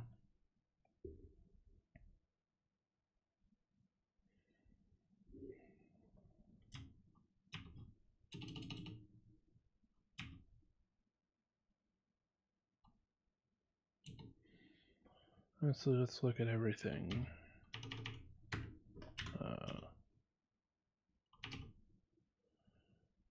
C3. Right, we didn't find any bytes that are like that. We could put one into our stack address, but that's going to be sorted poorly for our purposes because it's negative. So where can we get it to return to? If the reference that we need for the string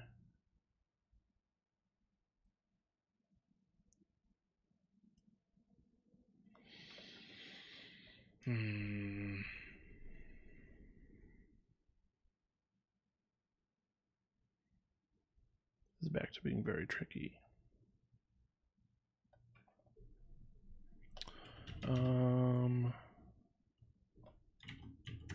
Let's see what happens if I run it non-debug mode with the current setup.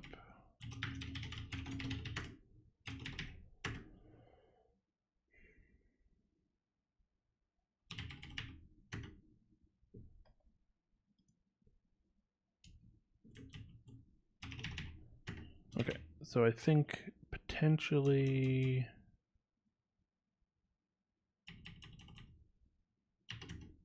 I also need to target.sendLine send some text. Okay, I think it is actually doing the right thing now, but it's going to try to return to some kind of invalid instruction.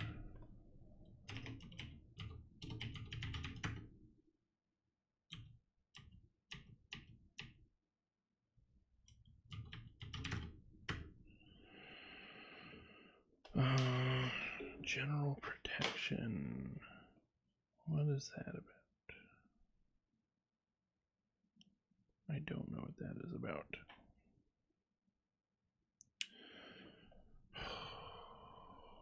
Let's look at this function again. Well, I mean, let's go ahead and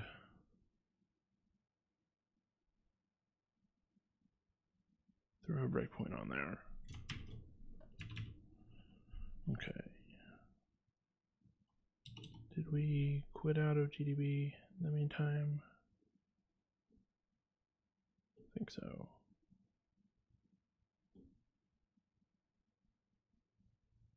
Yeah, we don't have our breakpoints in. Okay.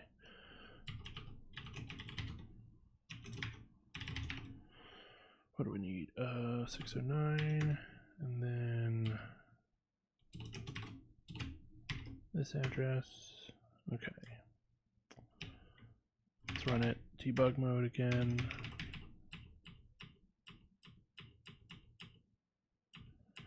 Oh, why was I? Okay.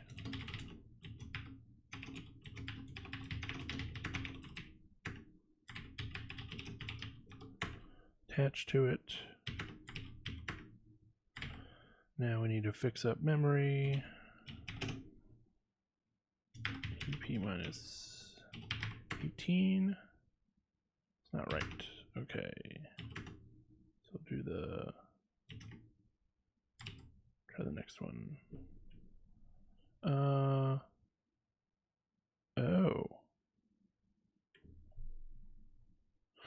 Ugh.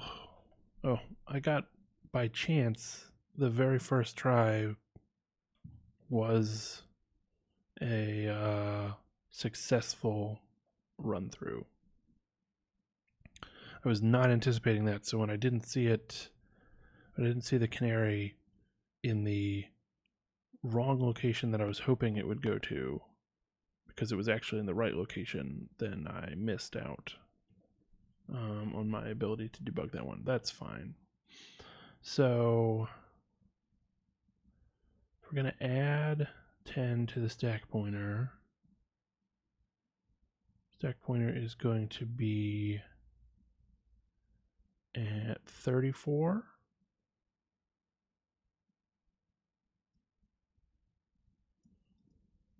Right?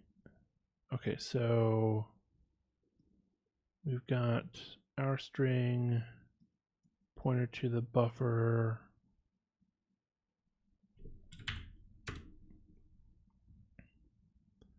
And then our A6 and the low bytes and then the high bytes of the next one. So yeah, we do, in order to get control of the return pointer that comes out of the helper,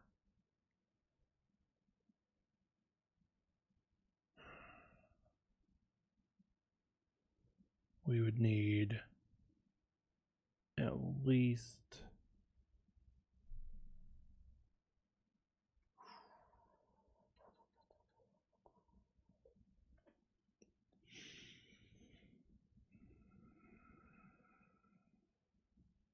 unless we can jump to a gadget where we can like set ESP or something, we would need to control, we would need to have an address that we can return to that is even higher than this number. And I don't see what that might be.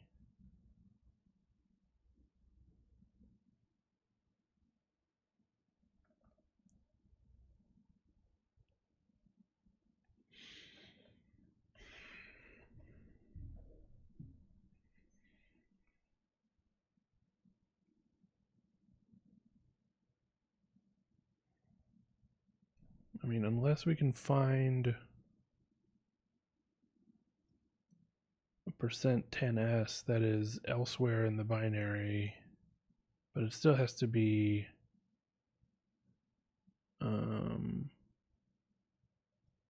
above this number.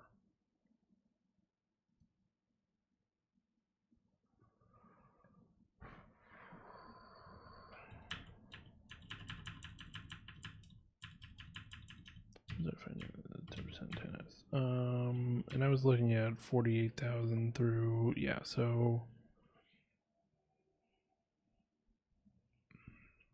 don't have that as an option, really.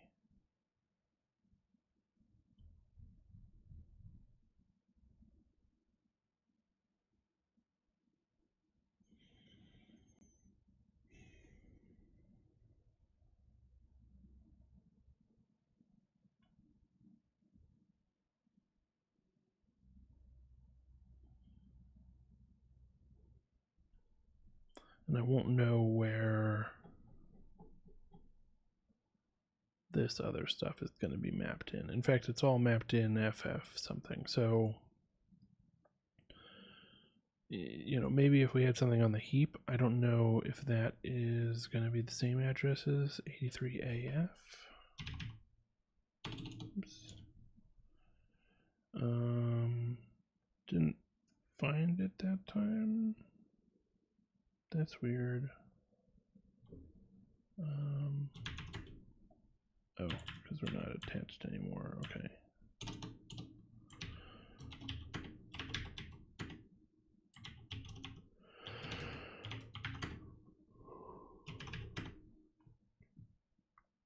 Yeah, it's not.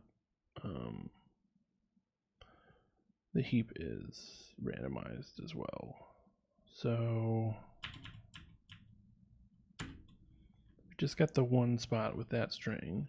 Can't, coincidentally. So the helper, I don't know how to make good use of it at this point.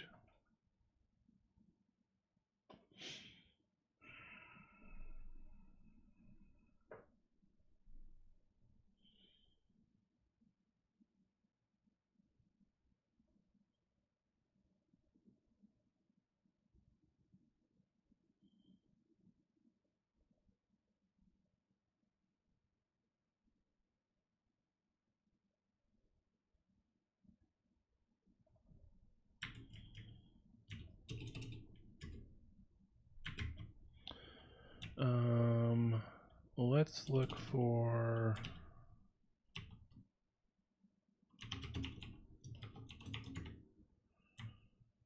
$37. What is that? Hex 25x.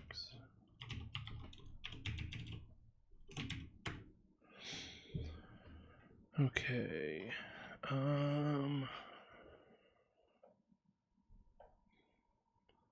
So we have like a percent in a few areas.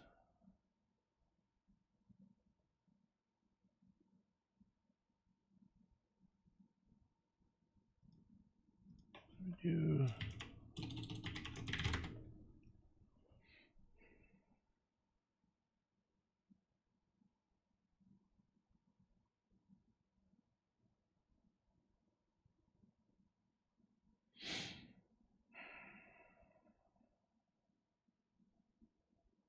I don't know.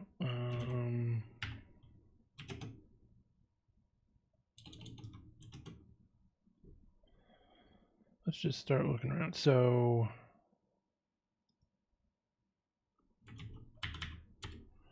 we need a value that is actually higher than this one. I should just put that in the search. 4984F. Didn't find any. Okay. Shit. Oh, well, we aren't in memory anymore. I'm not attached to anything.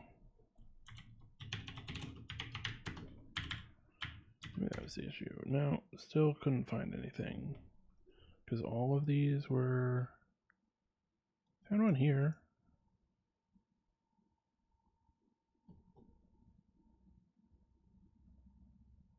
What is this address about?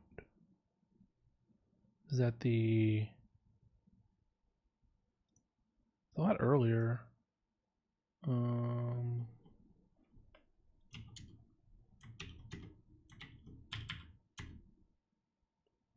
Still nothing, huh?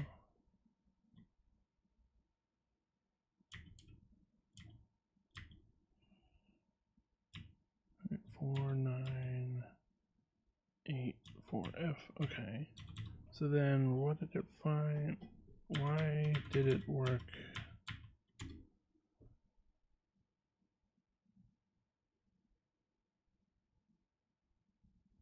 .49 through 4D. It's freaking weird. What does this look like? And it didn't find the percent symbol that is in the string.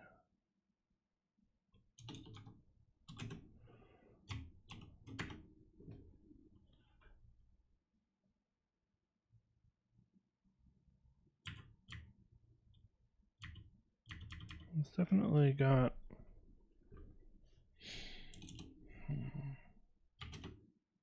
percent %D. Oh, okay, yeah. It's one of these other strings. Doesn't help us a lot.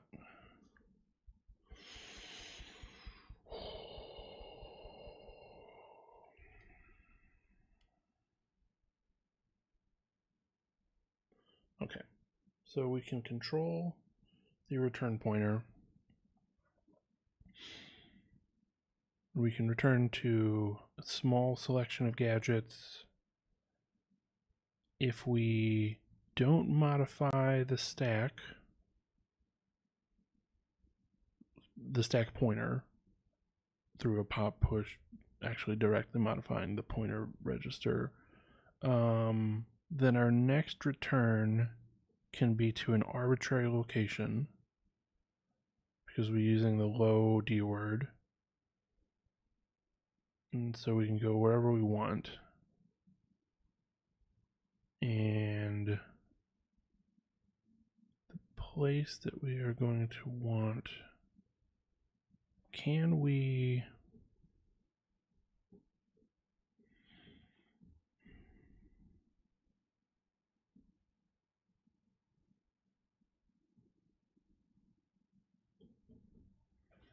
Look at the helpers function.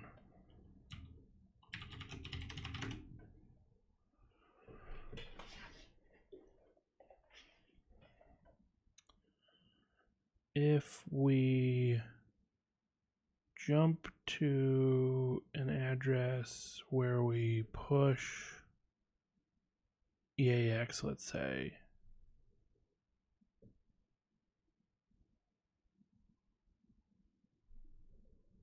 and we can potentially, through an earlier gadget, control EAX.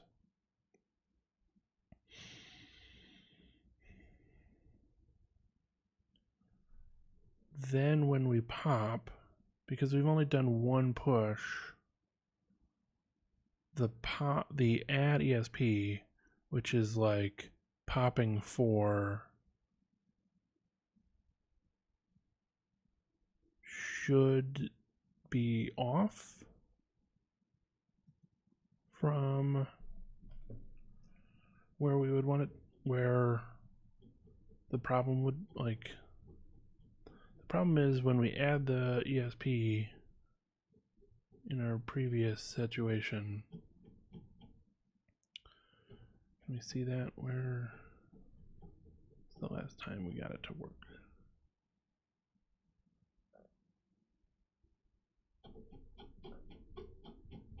Back down here somewhere.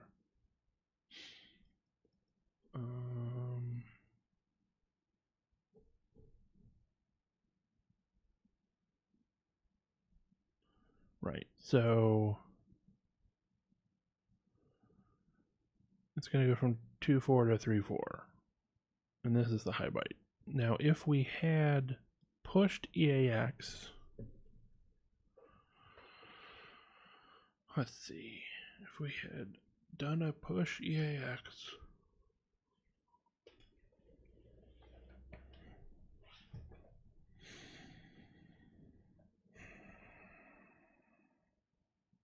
then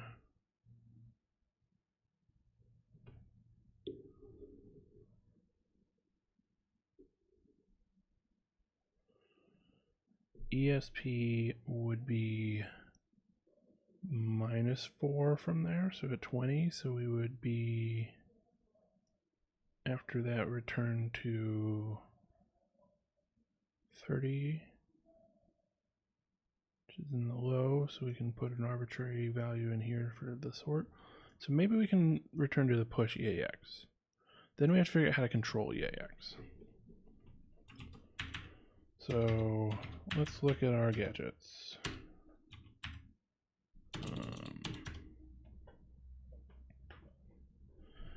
So we need to pop something into EAX, and we probably will need to pop other stuff.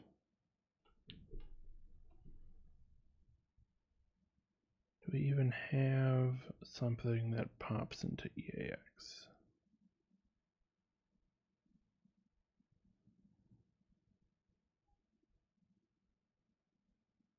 Doesn't look like it.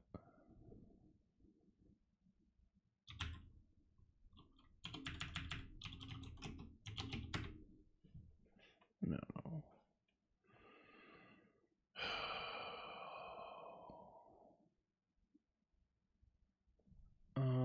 Okay, so we can't do that, but we could maybe push something else and return to offset our...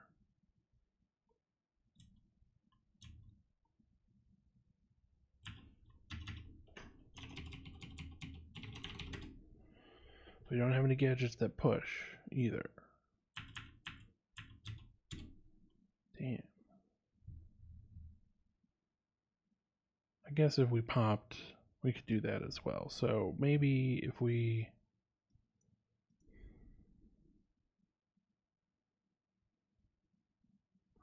the problem is if we pop something,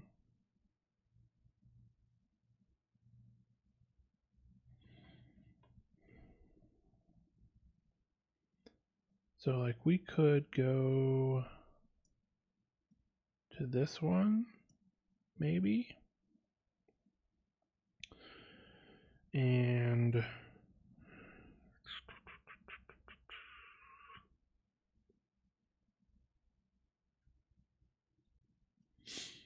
if we can pop something to ECX,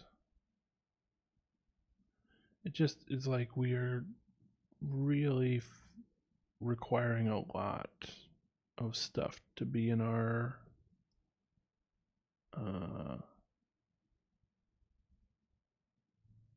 ROP chain.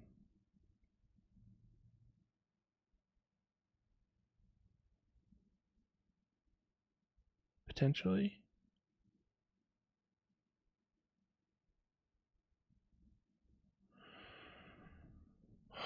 Okay, let's see. If we run this one, that's a single ROP gadget that allows us to control ESP.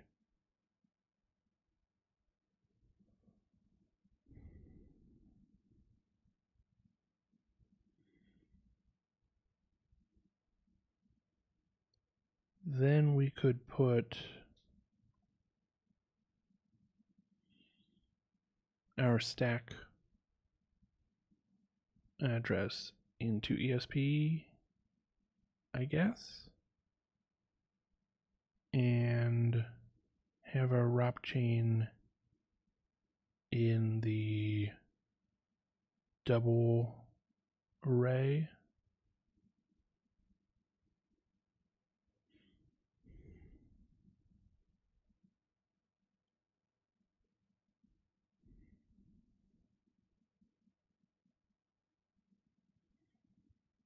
I mean, I guess that is what we should try to do.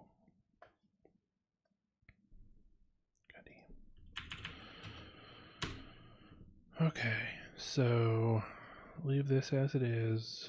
Then we would throw this gadget in.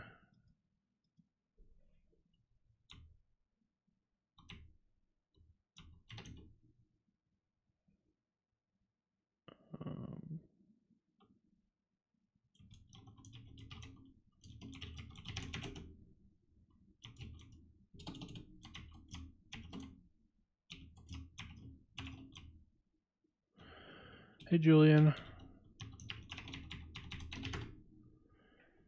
I am still working on this same challenge. Made a little bit of progress.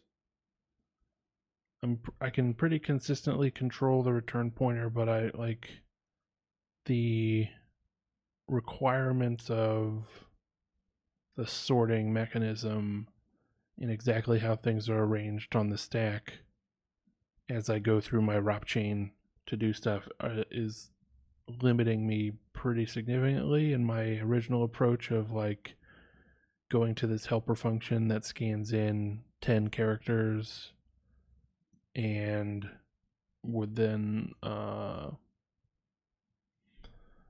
let us potentially jump to those 10 characters, which would be at least some of our shellcode. That doesn't seem to work because the way that the helper function modifies the stack right before it goes to the return means that we can't put the next return address into our ROP chain and have it sort properly, basically. So trying to figure out if we can go a different route, and there's a ROP gadget that we can use Maybe we can use it. I don't even know if we can use it. Yeah, we can get to 9849 should be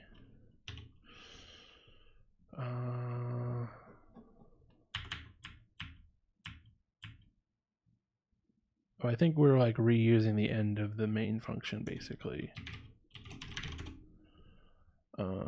Yeah. So we would be returning to here, and then we can control what the value of ESP is, and we can have ESP go to our buffer on the stack because that value is leaked, that address is leaked.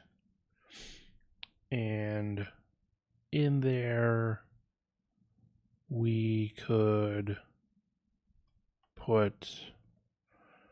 have a, like, I think the first thing I would do is try to continue the ROP chain approach and still go to the helper, but maybe we have a little more control over the contents of the stack at that point, because we don't need to, maybe. Otherwise, I would say I might have to put some shellcode into there and go to it, but that feels like an even slower process. So first thing I need to do is reason about what happens when our ROP gadget, when we return to this address. This is, I would say, it's still like, if you've done, I think you said that you've done ROP stuff before. And I think it's basically in the vein of that, but just with a bunch of layers of annoyance put in. So it becomes difficult to reason about it, but you're still trying to do the same thing. It's just such a, like, this is my ROP chain basically that I'm trying to get in. And it's not entirely the ROP chain because, like, this 4 bytes is the stuff before the return pointer, but we have to include it for the double that we're generating. So then this is where we can return to, and this would be the next thing we return to, and then the next value on the stack, which happens to, with the gadget that we're going to here, the next value on the stack is the first parameter to scanf. That parameter needs to have a value that's higher than this value, basically. And this thing has to have a value that's higher than this one. Luckily, this one is not used by a ROP gadget, so we can just put an arbitrary thing in here and then have the second parameter be here. But, like, yeah, it's just like navigating the multiple layers of inconvenience put on by the fact that we are encoding stuff as doubles, so we always have to give a 64-bit thing. That 64-bit thing does have to be a real double, can't come out as NaN or something. And then additionally, it has to be a double that sorts properly in relation to the other ones. And I've got it in a while loop because even if everything is working perfectly with the ROP chain, it's only like on average 1 in 33 chance that the stack canary will get a random value that sorts properly so that it sorts to the same location it was in originally. So I do run this in a loop. Sometimes I get it on the first try. Sometimes I get it on the 50th try. But, it doesn't, it goes pretty quickly since I'm running against the local program. And I think that's part of the intended challenge. I don't think that's coming from me doing it incorrectly at this point. But it is... Ooh.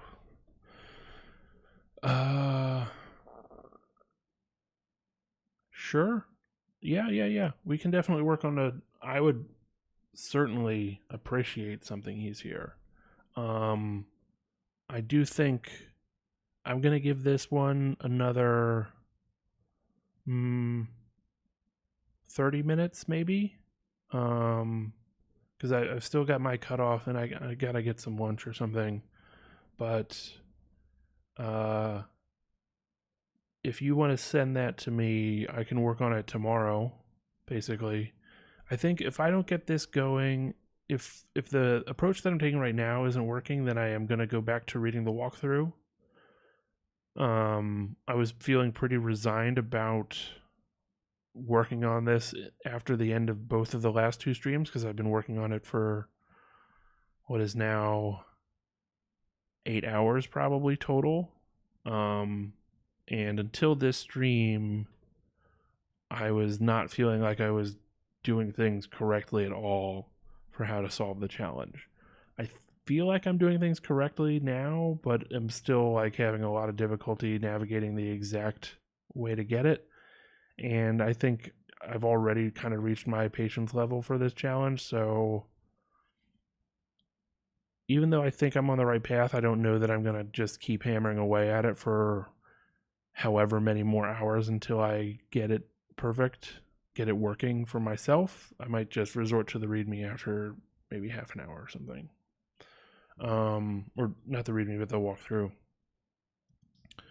So if we go to this as our gadget, we'll pop something into ECX, which can be here, and that's fine.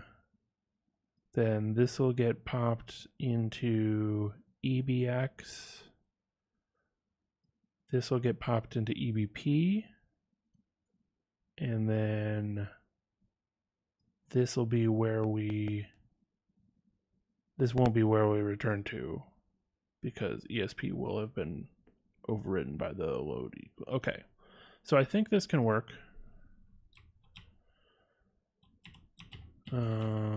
So we want to use set ESP gadget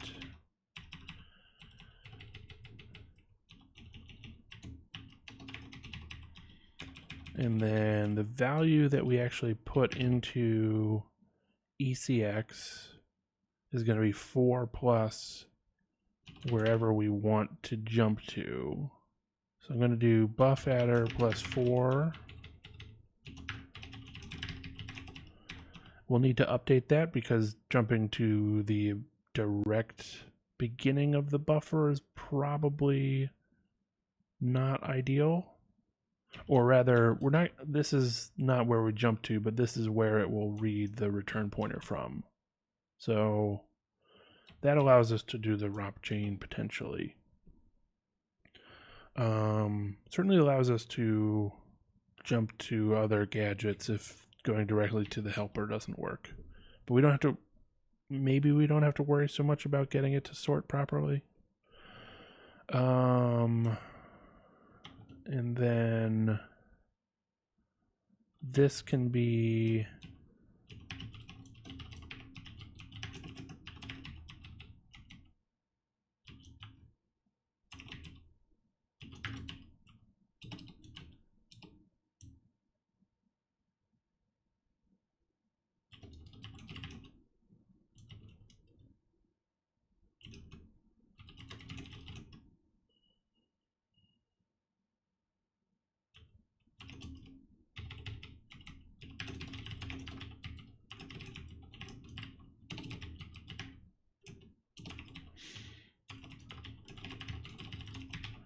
okay, and this will be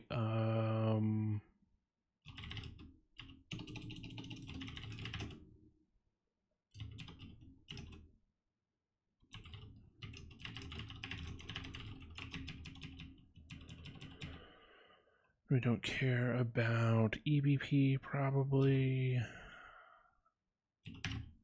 Let's do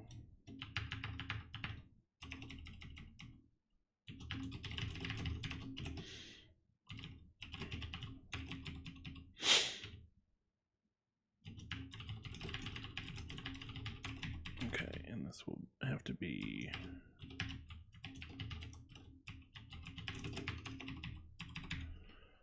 okay. So, and honestly, we probably don't even need to have 3 at that point. I'm gonna comment those out because since we don't need 3 of them, like it's gonna pop something from memory into EBP, and I don't think I care. So we don't have to set a value for that. And then we don't have to worry about setting something so that that thing sorts better.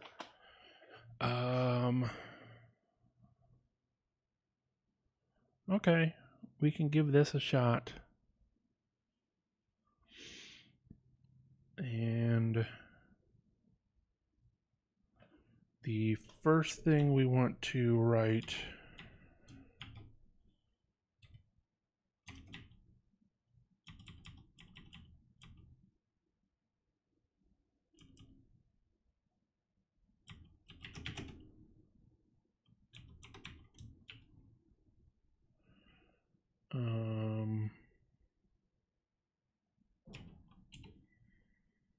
num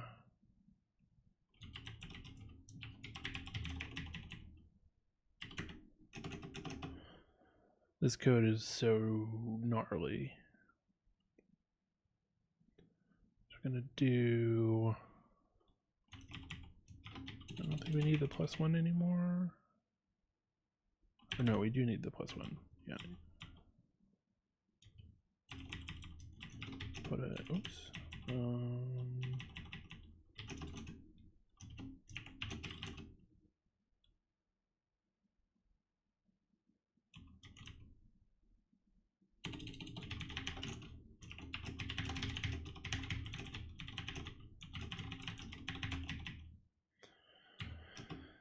Even if the code is very gnarly, at least I can comment it. What is going on? Okay.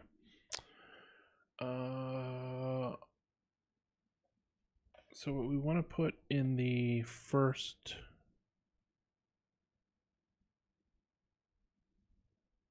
point, like location in our stack buffer, is an address to return to.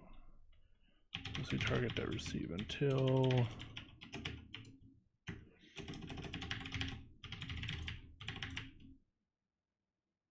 stir.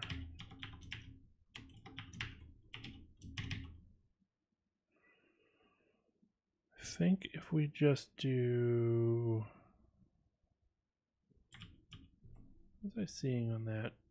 Do I still have that open? No. Goddamn.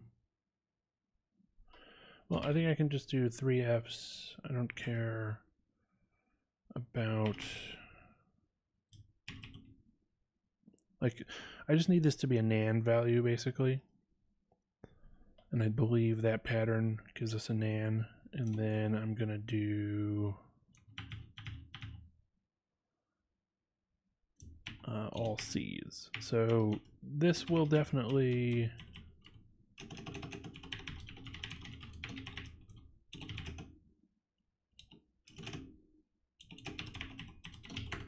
should crash. We should get a like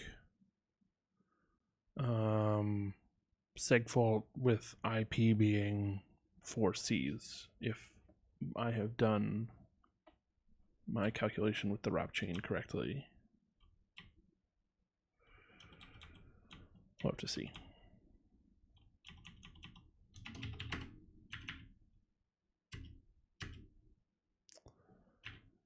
But we have to do it in such a way that it actually doesn't crash.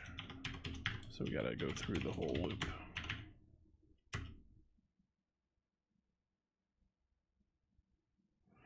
Okay, that time it took 34 tries. And we segfaulted, but the IP was zeros. Interesting. Well, let's debug it. Let's see where it's getting to. Because it should be nans there.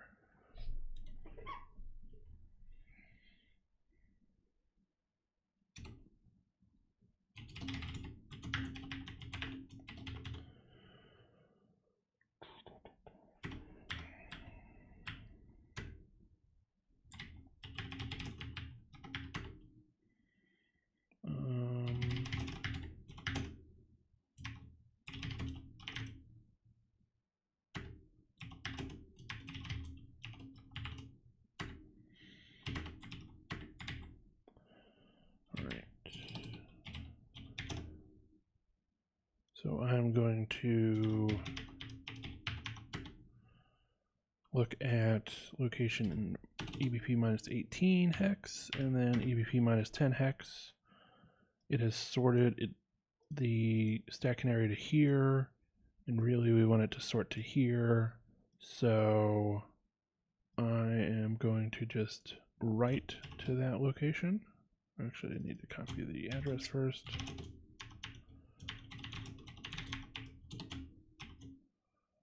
Oops, no, I did want that param. So just force the value in there for debugging purposes. Then we'll continue. The stack canary check works. And now we know that we are going to return to game. Okay.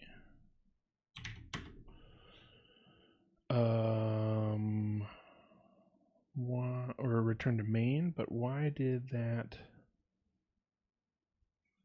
not work? Why was that wasn't the address that we were going to? Did I need to hit SI? What happened? Well, let's run it again. Didn't expect that sig fault for sure.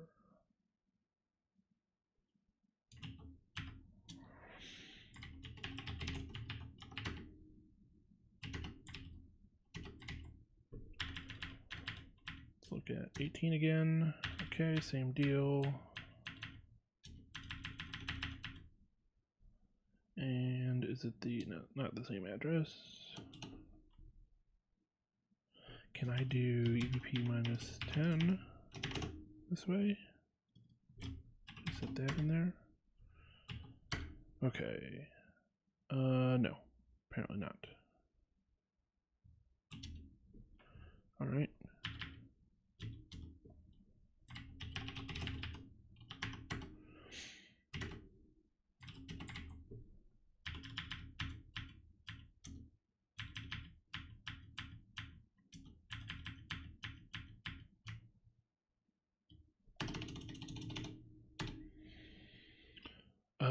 This one didn't sort as we want it to, so I'm gonna just give it another shot.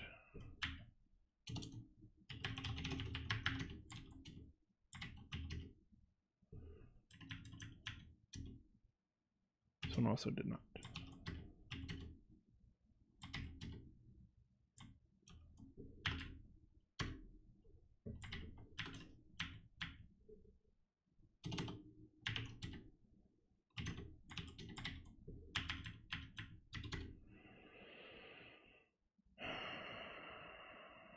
Nor did this one, apparently.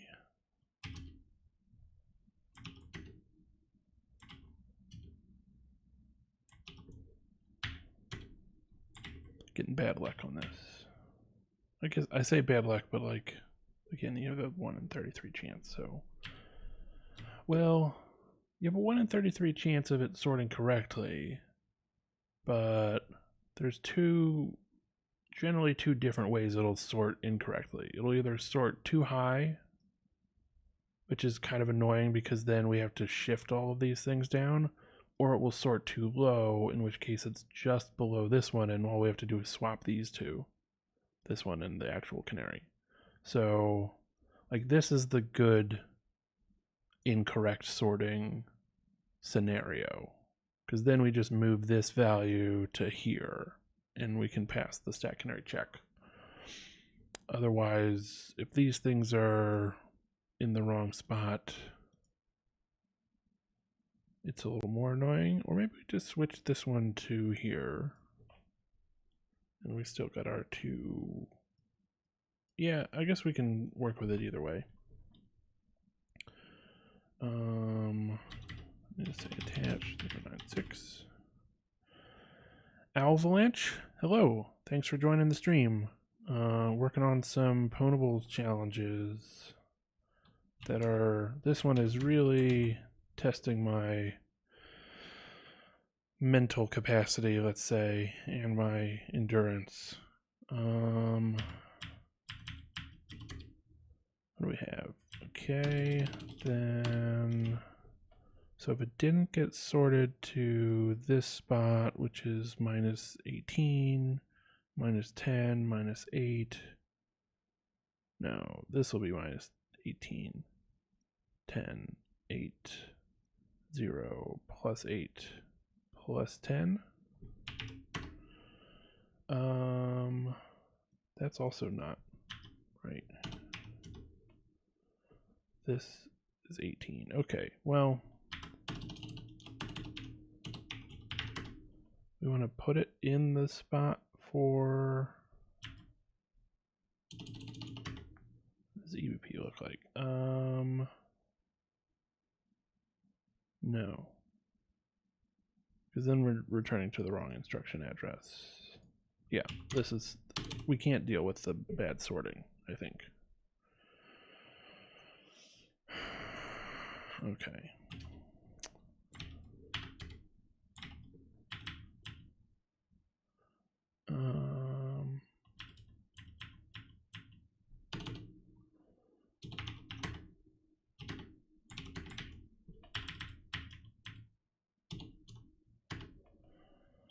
Wow, just not good luck on this one.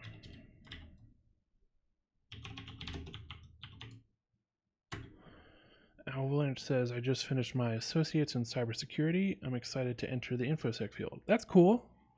Congrats on getting your associates and looking into getting into InfoSec. I'm not a great resource around how to get into InfoSec. I don't work in InfoSec, actually. Not yet, at least. And I'm traditionally been pretty bad at getting jobs. But there was a podcast that I was listening to last night where they were talking to some people. If I can find the Twitter account. And these people are just, largely about trying to get more folks into InfoSec. I think they were. Let's see if I can bring it up here.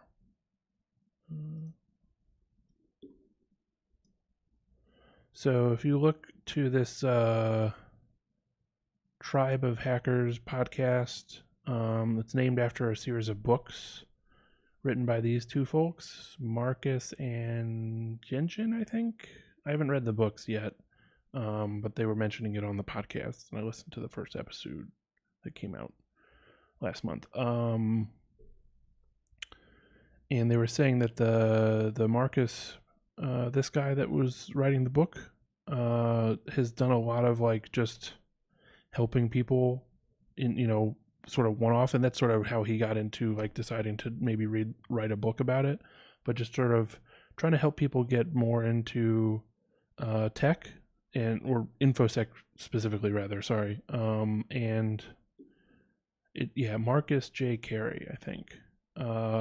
So he seems like the kind of guy that if you just sent him a tweet and said, hey, I just got my associates, I'm looking to get into InfoSec, maybe explain the kinds of stuff that you're into, that he would be happy to give you some advice on that, and certainly has a lot more experience and knowledge around the job market and just getting, working in InfoSec in general than I do. And so, his advice would probably be much more helpful than anything I could come up with. My general advice is work on the things that are exciting to you and that you're passionate about, because you're gonna put more effort into those things.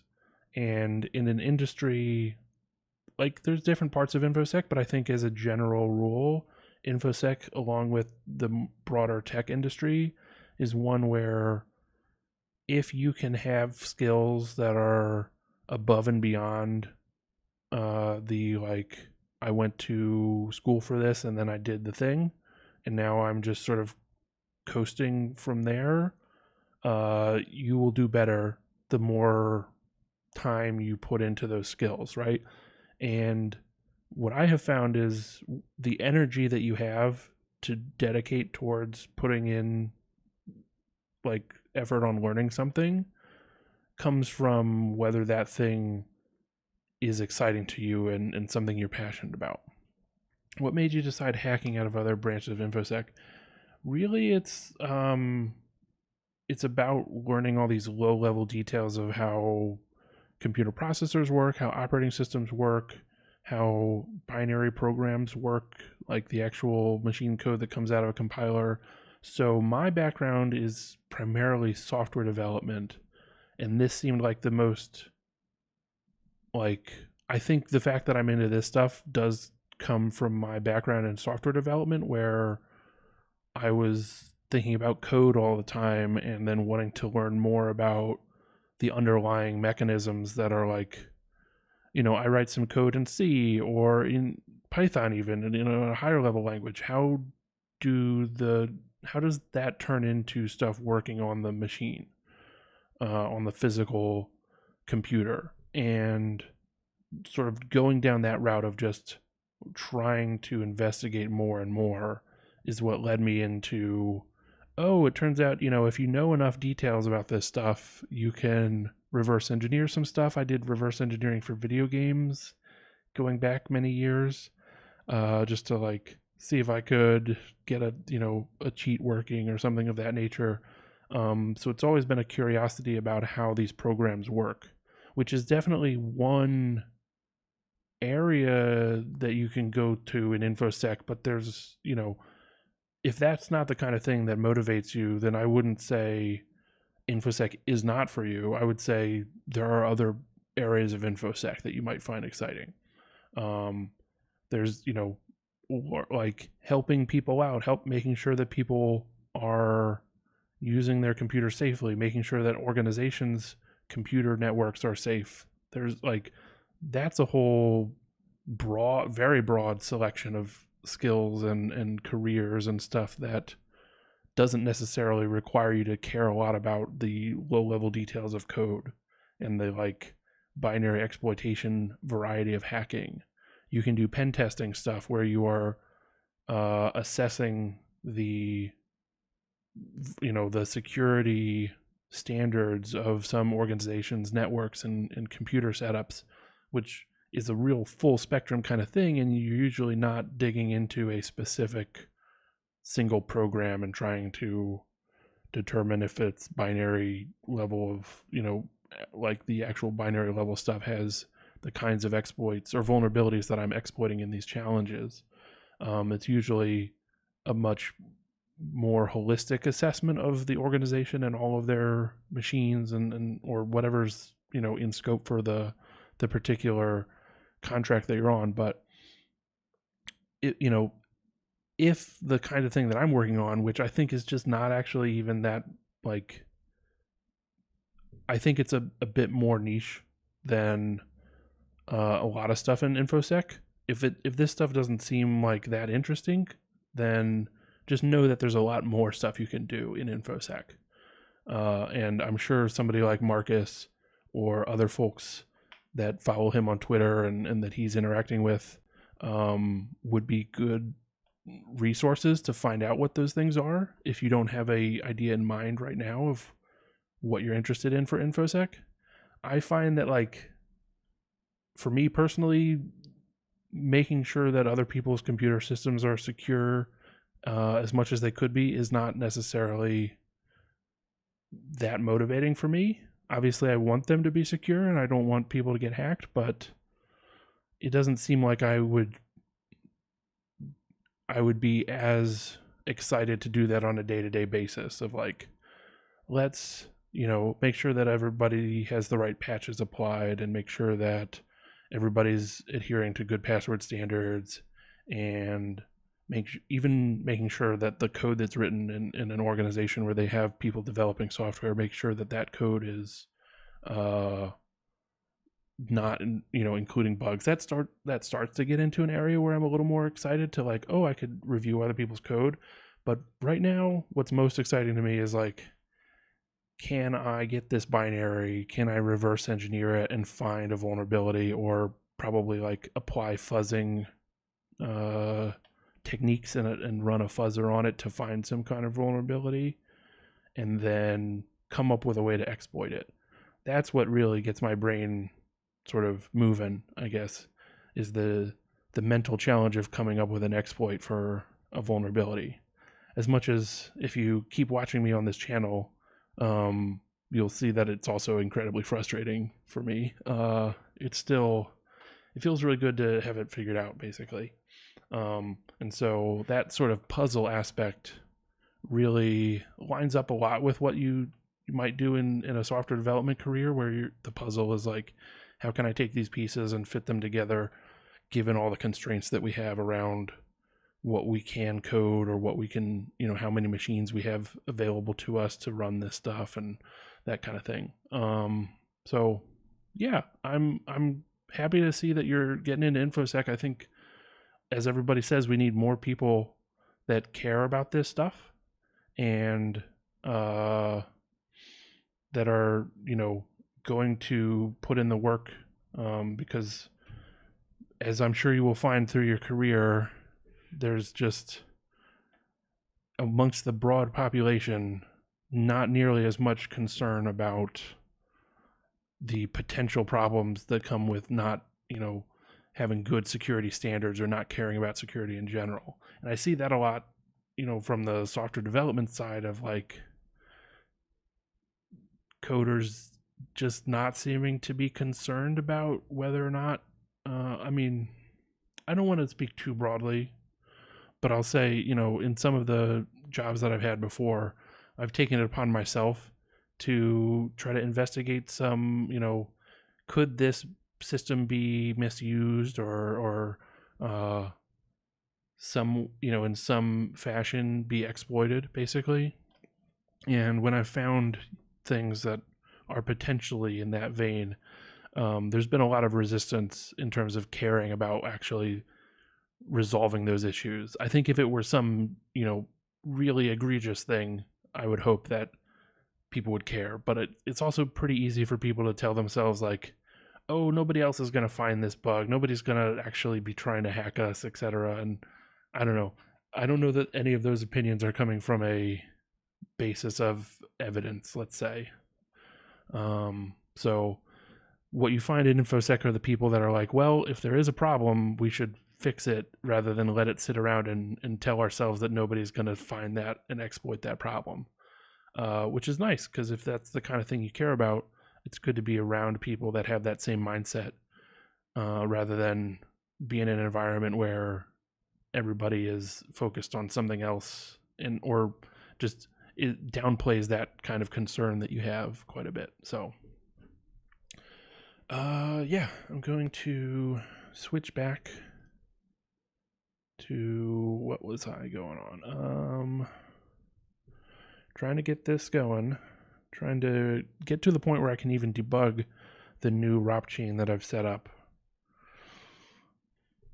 Did I attach? What was the last thing I did? Yes, I did attach. So we can continue, and let's look if things worked as we wanted them to. They did not. Okay. 20th time's the charm, maybe.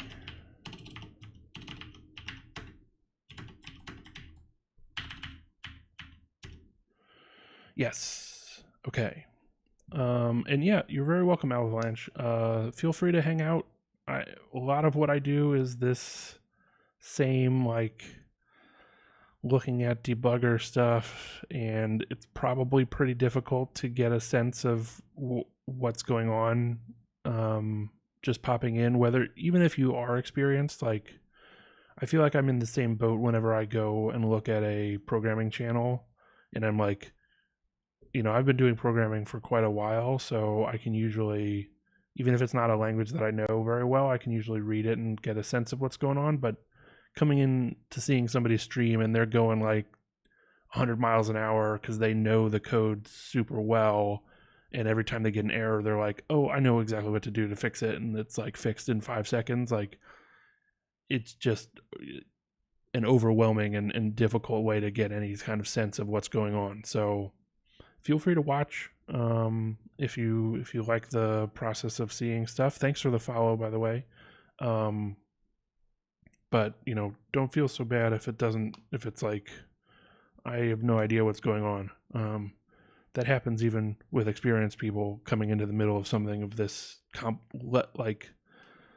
level of complication. I've been going on this challenge for close to 9 hours at this point, so I'm pretty, not on this stream but over several streams, and I'm pretty deep into it. So what is going to come up on the next one, probably the stream that I do tomorrow, Julian, who is Fernicarol069, has sent me another pwnable challenge to work on, which should be maybe hopefully easier than the one that I'm working on right now, because this one has been just kicking my butt. But that might be an easier one to sort of start following along with it, I guess.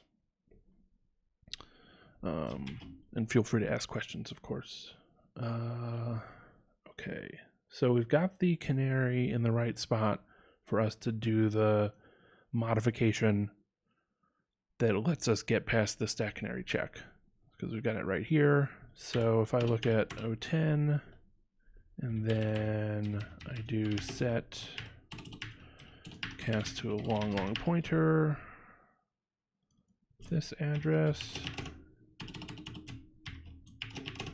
to be equal to, yeah, I am in Asia at the moment, so it's like middle of the day for me, and I know it's pretty late for a lot of people if they're coming from North America. Okay, so we set that address. So yeah, have a good night, Avalanche, and if you want to pop in tomorrow, it's still going to be, I'll probably start what is more like midnight your time, I think. But I'll keep everything on, VOD if you want to check it out from there, I guess. All right. So now we hit the return, and I can step one instruction, hopefully, because when I did NI the last time, we got a result that I didn't understand.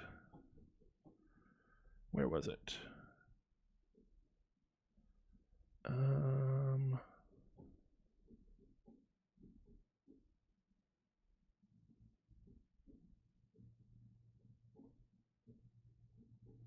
Too far back. I'm not going to worry about it.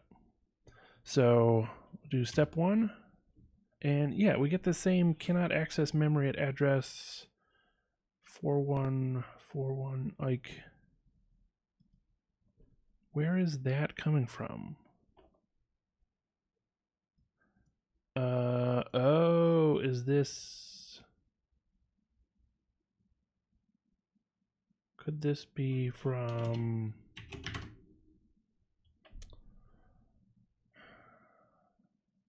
it done something? What is the instruction pointer right now? Okay, so we did go to this instruction. Okay, so maybe it was working before and it's just Jeff can't display stuff. Maybe because of how it's trying to read EBP.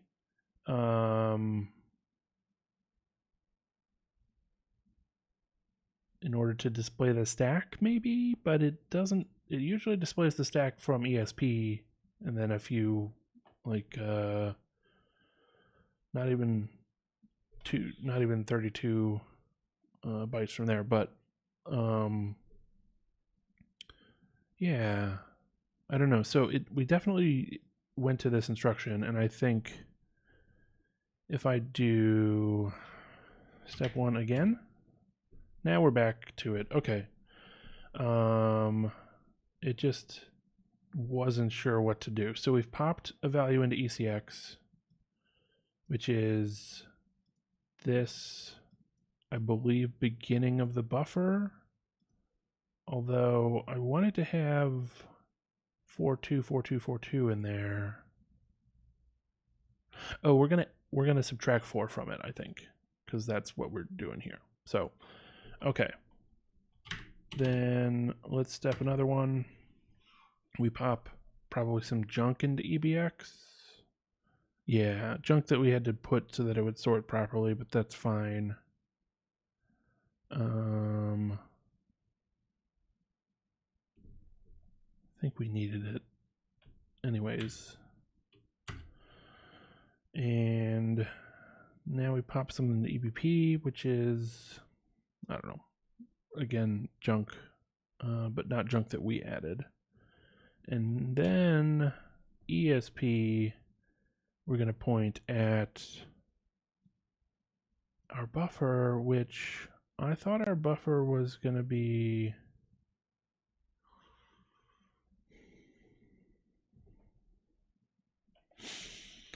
I thought our buffer would have 424242 somewhere in there, or 43 rather. So let's look at it. 20 giants from ESP minus, let's do 32 from ESP minus 10, or minus 20 because they're okay, but we aren't seeing anything. And why is why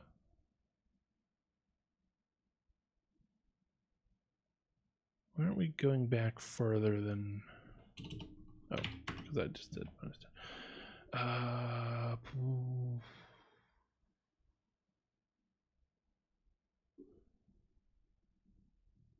This is after we've set ESP to the beginning of a buffer.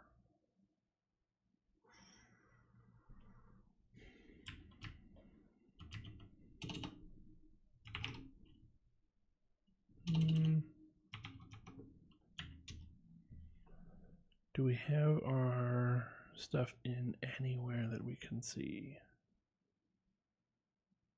Doesn't seem like it.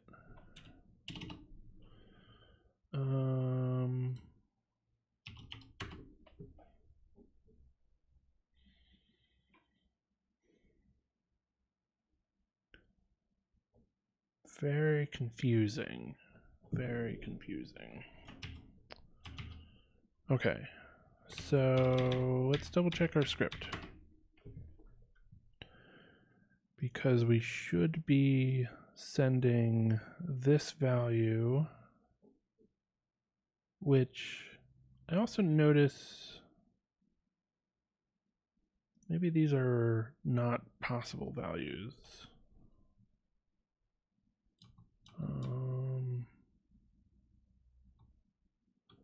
What does this get turned into?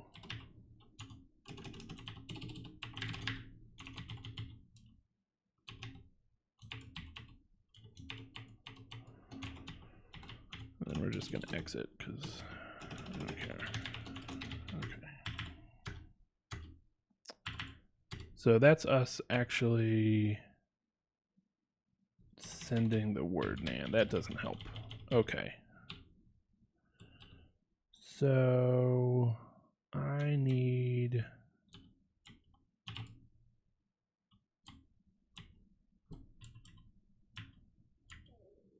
what do I want to send? FF00.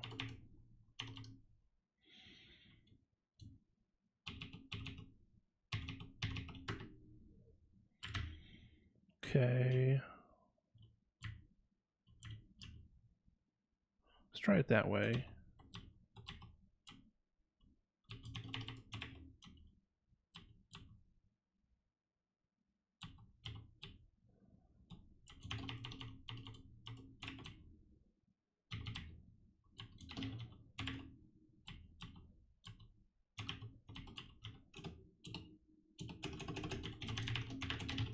check that that's still prints value. Okay.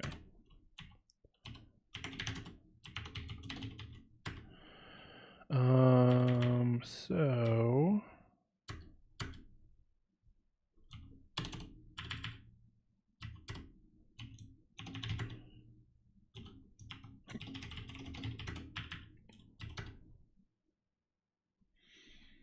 then this DMS should say. Okay, so we did segfault with that as the IP. So now we have controlled the IP pointer.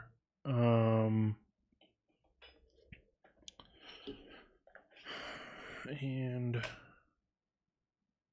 what can we do with that? What can we do with that?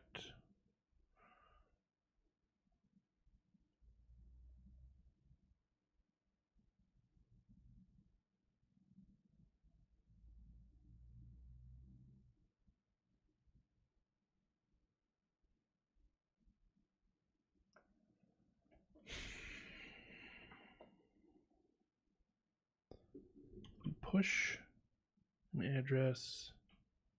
I've already gone longer than I said I would. I think I'm about to the point where I'm gonna read the README. See, I feel like, okay. I'm gonna let this one go to a third stream. Gonna work on it tomorrow. And I'm going to limit myself to another absolute maximum of 1 hour, maybe half an hour. Or, at any point, if I decide that the route that I'm going down with trying to put my ROP chain into the double buffer, the array of doubles, if I can't work that out, then just going to resort to the README. I'll try to follow through what they have in the README, and then we'll work on Julian's challenge that he has sent. So that's what we'll do in the next stream. I'm still feeling like I can solve this one. It is, there's some trickiness that remains, and the reality is every single time I've thought, oh, I can figure this out now. I've made some progress. I know how to control the return pointer and do something. The trickiness that follows is what has tripped me up and made it seem like I can't actually do the thing that I need to do. So who knows whether that'll remain on the next stream, but I'm gonna put a hard limit of one more hour on this challenge. So basically, all told, maybe spend 10 hours on any given challenge before resorting to reading a walkthrough on it. Yeah. I mean, what I'm doing right now does seem a lot closer to what would be an intended solution than some of the paths that I've gone down in the previous 10 hours. But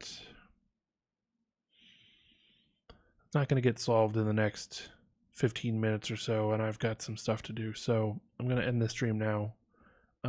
Thank you to everybody that joined in chat. Julian, Avalanche, and anybody who came by and was watching. I do appreciate having some people viewing it, and I hope this works out on the next stream. And yep, gonna end it now.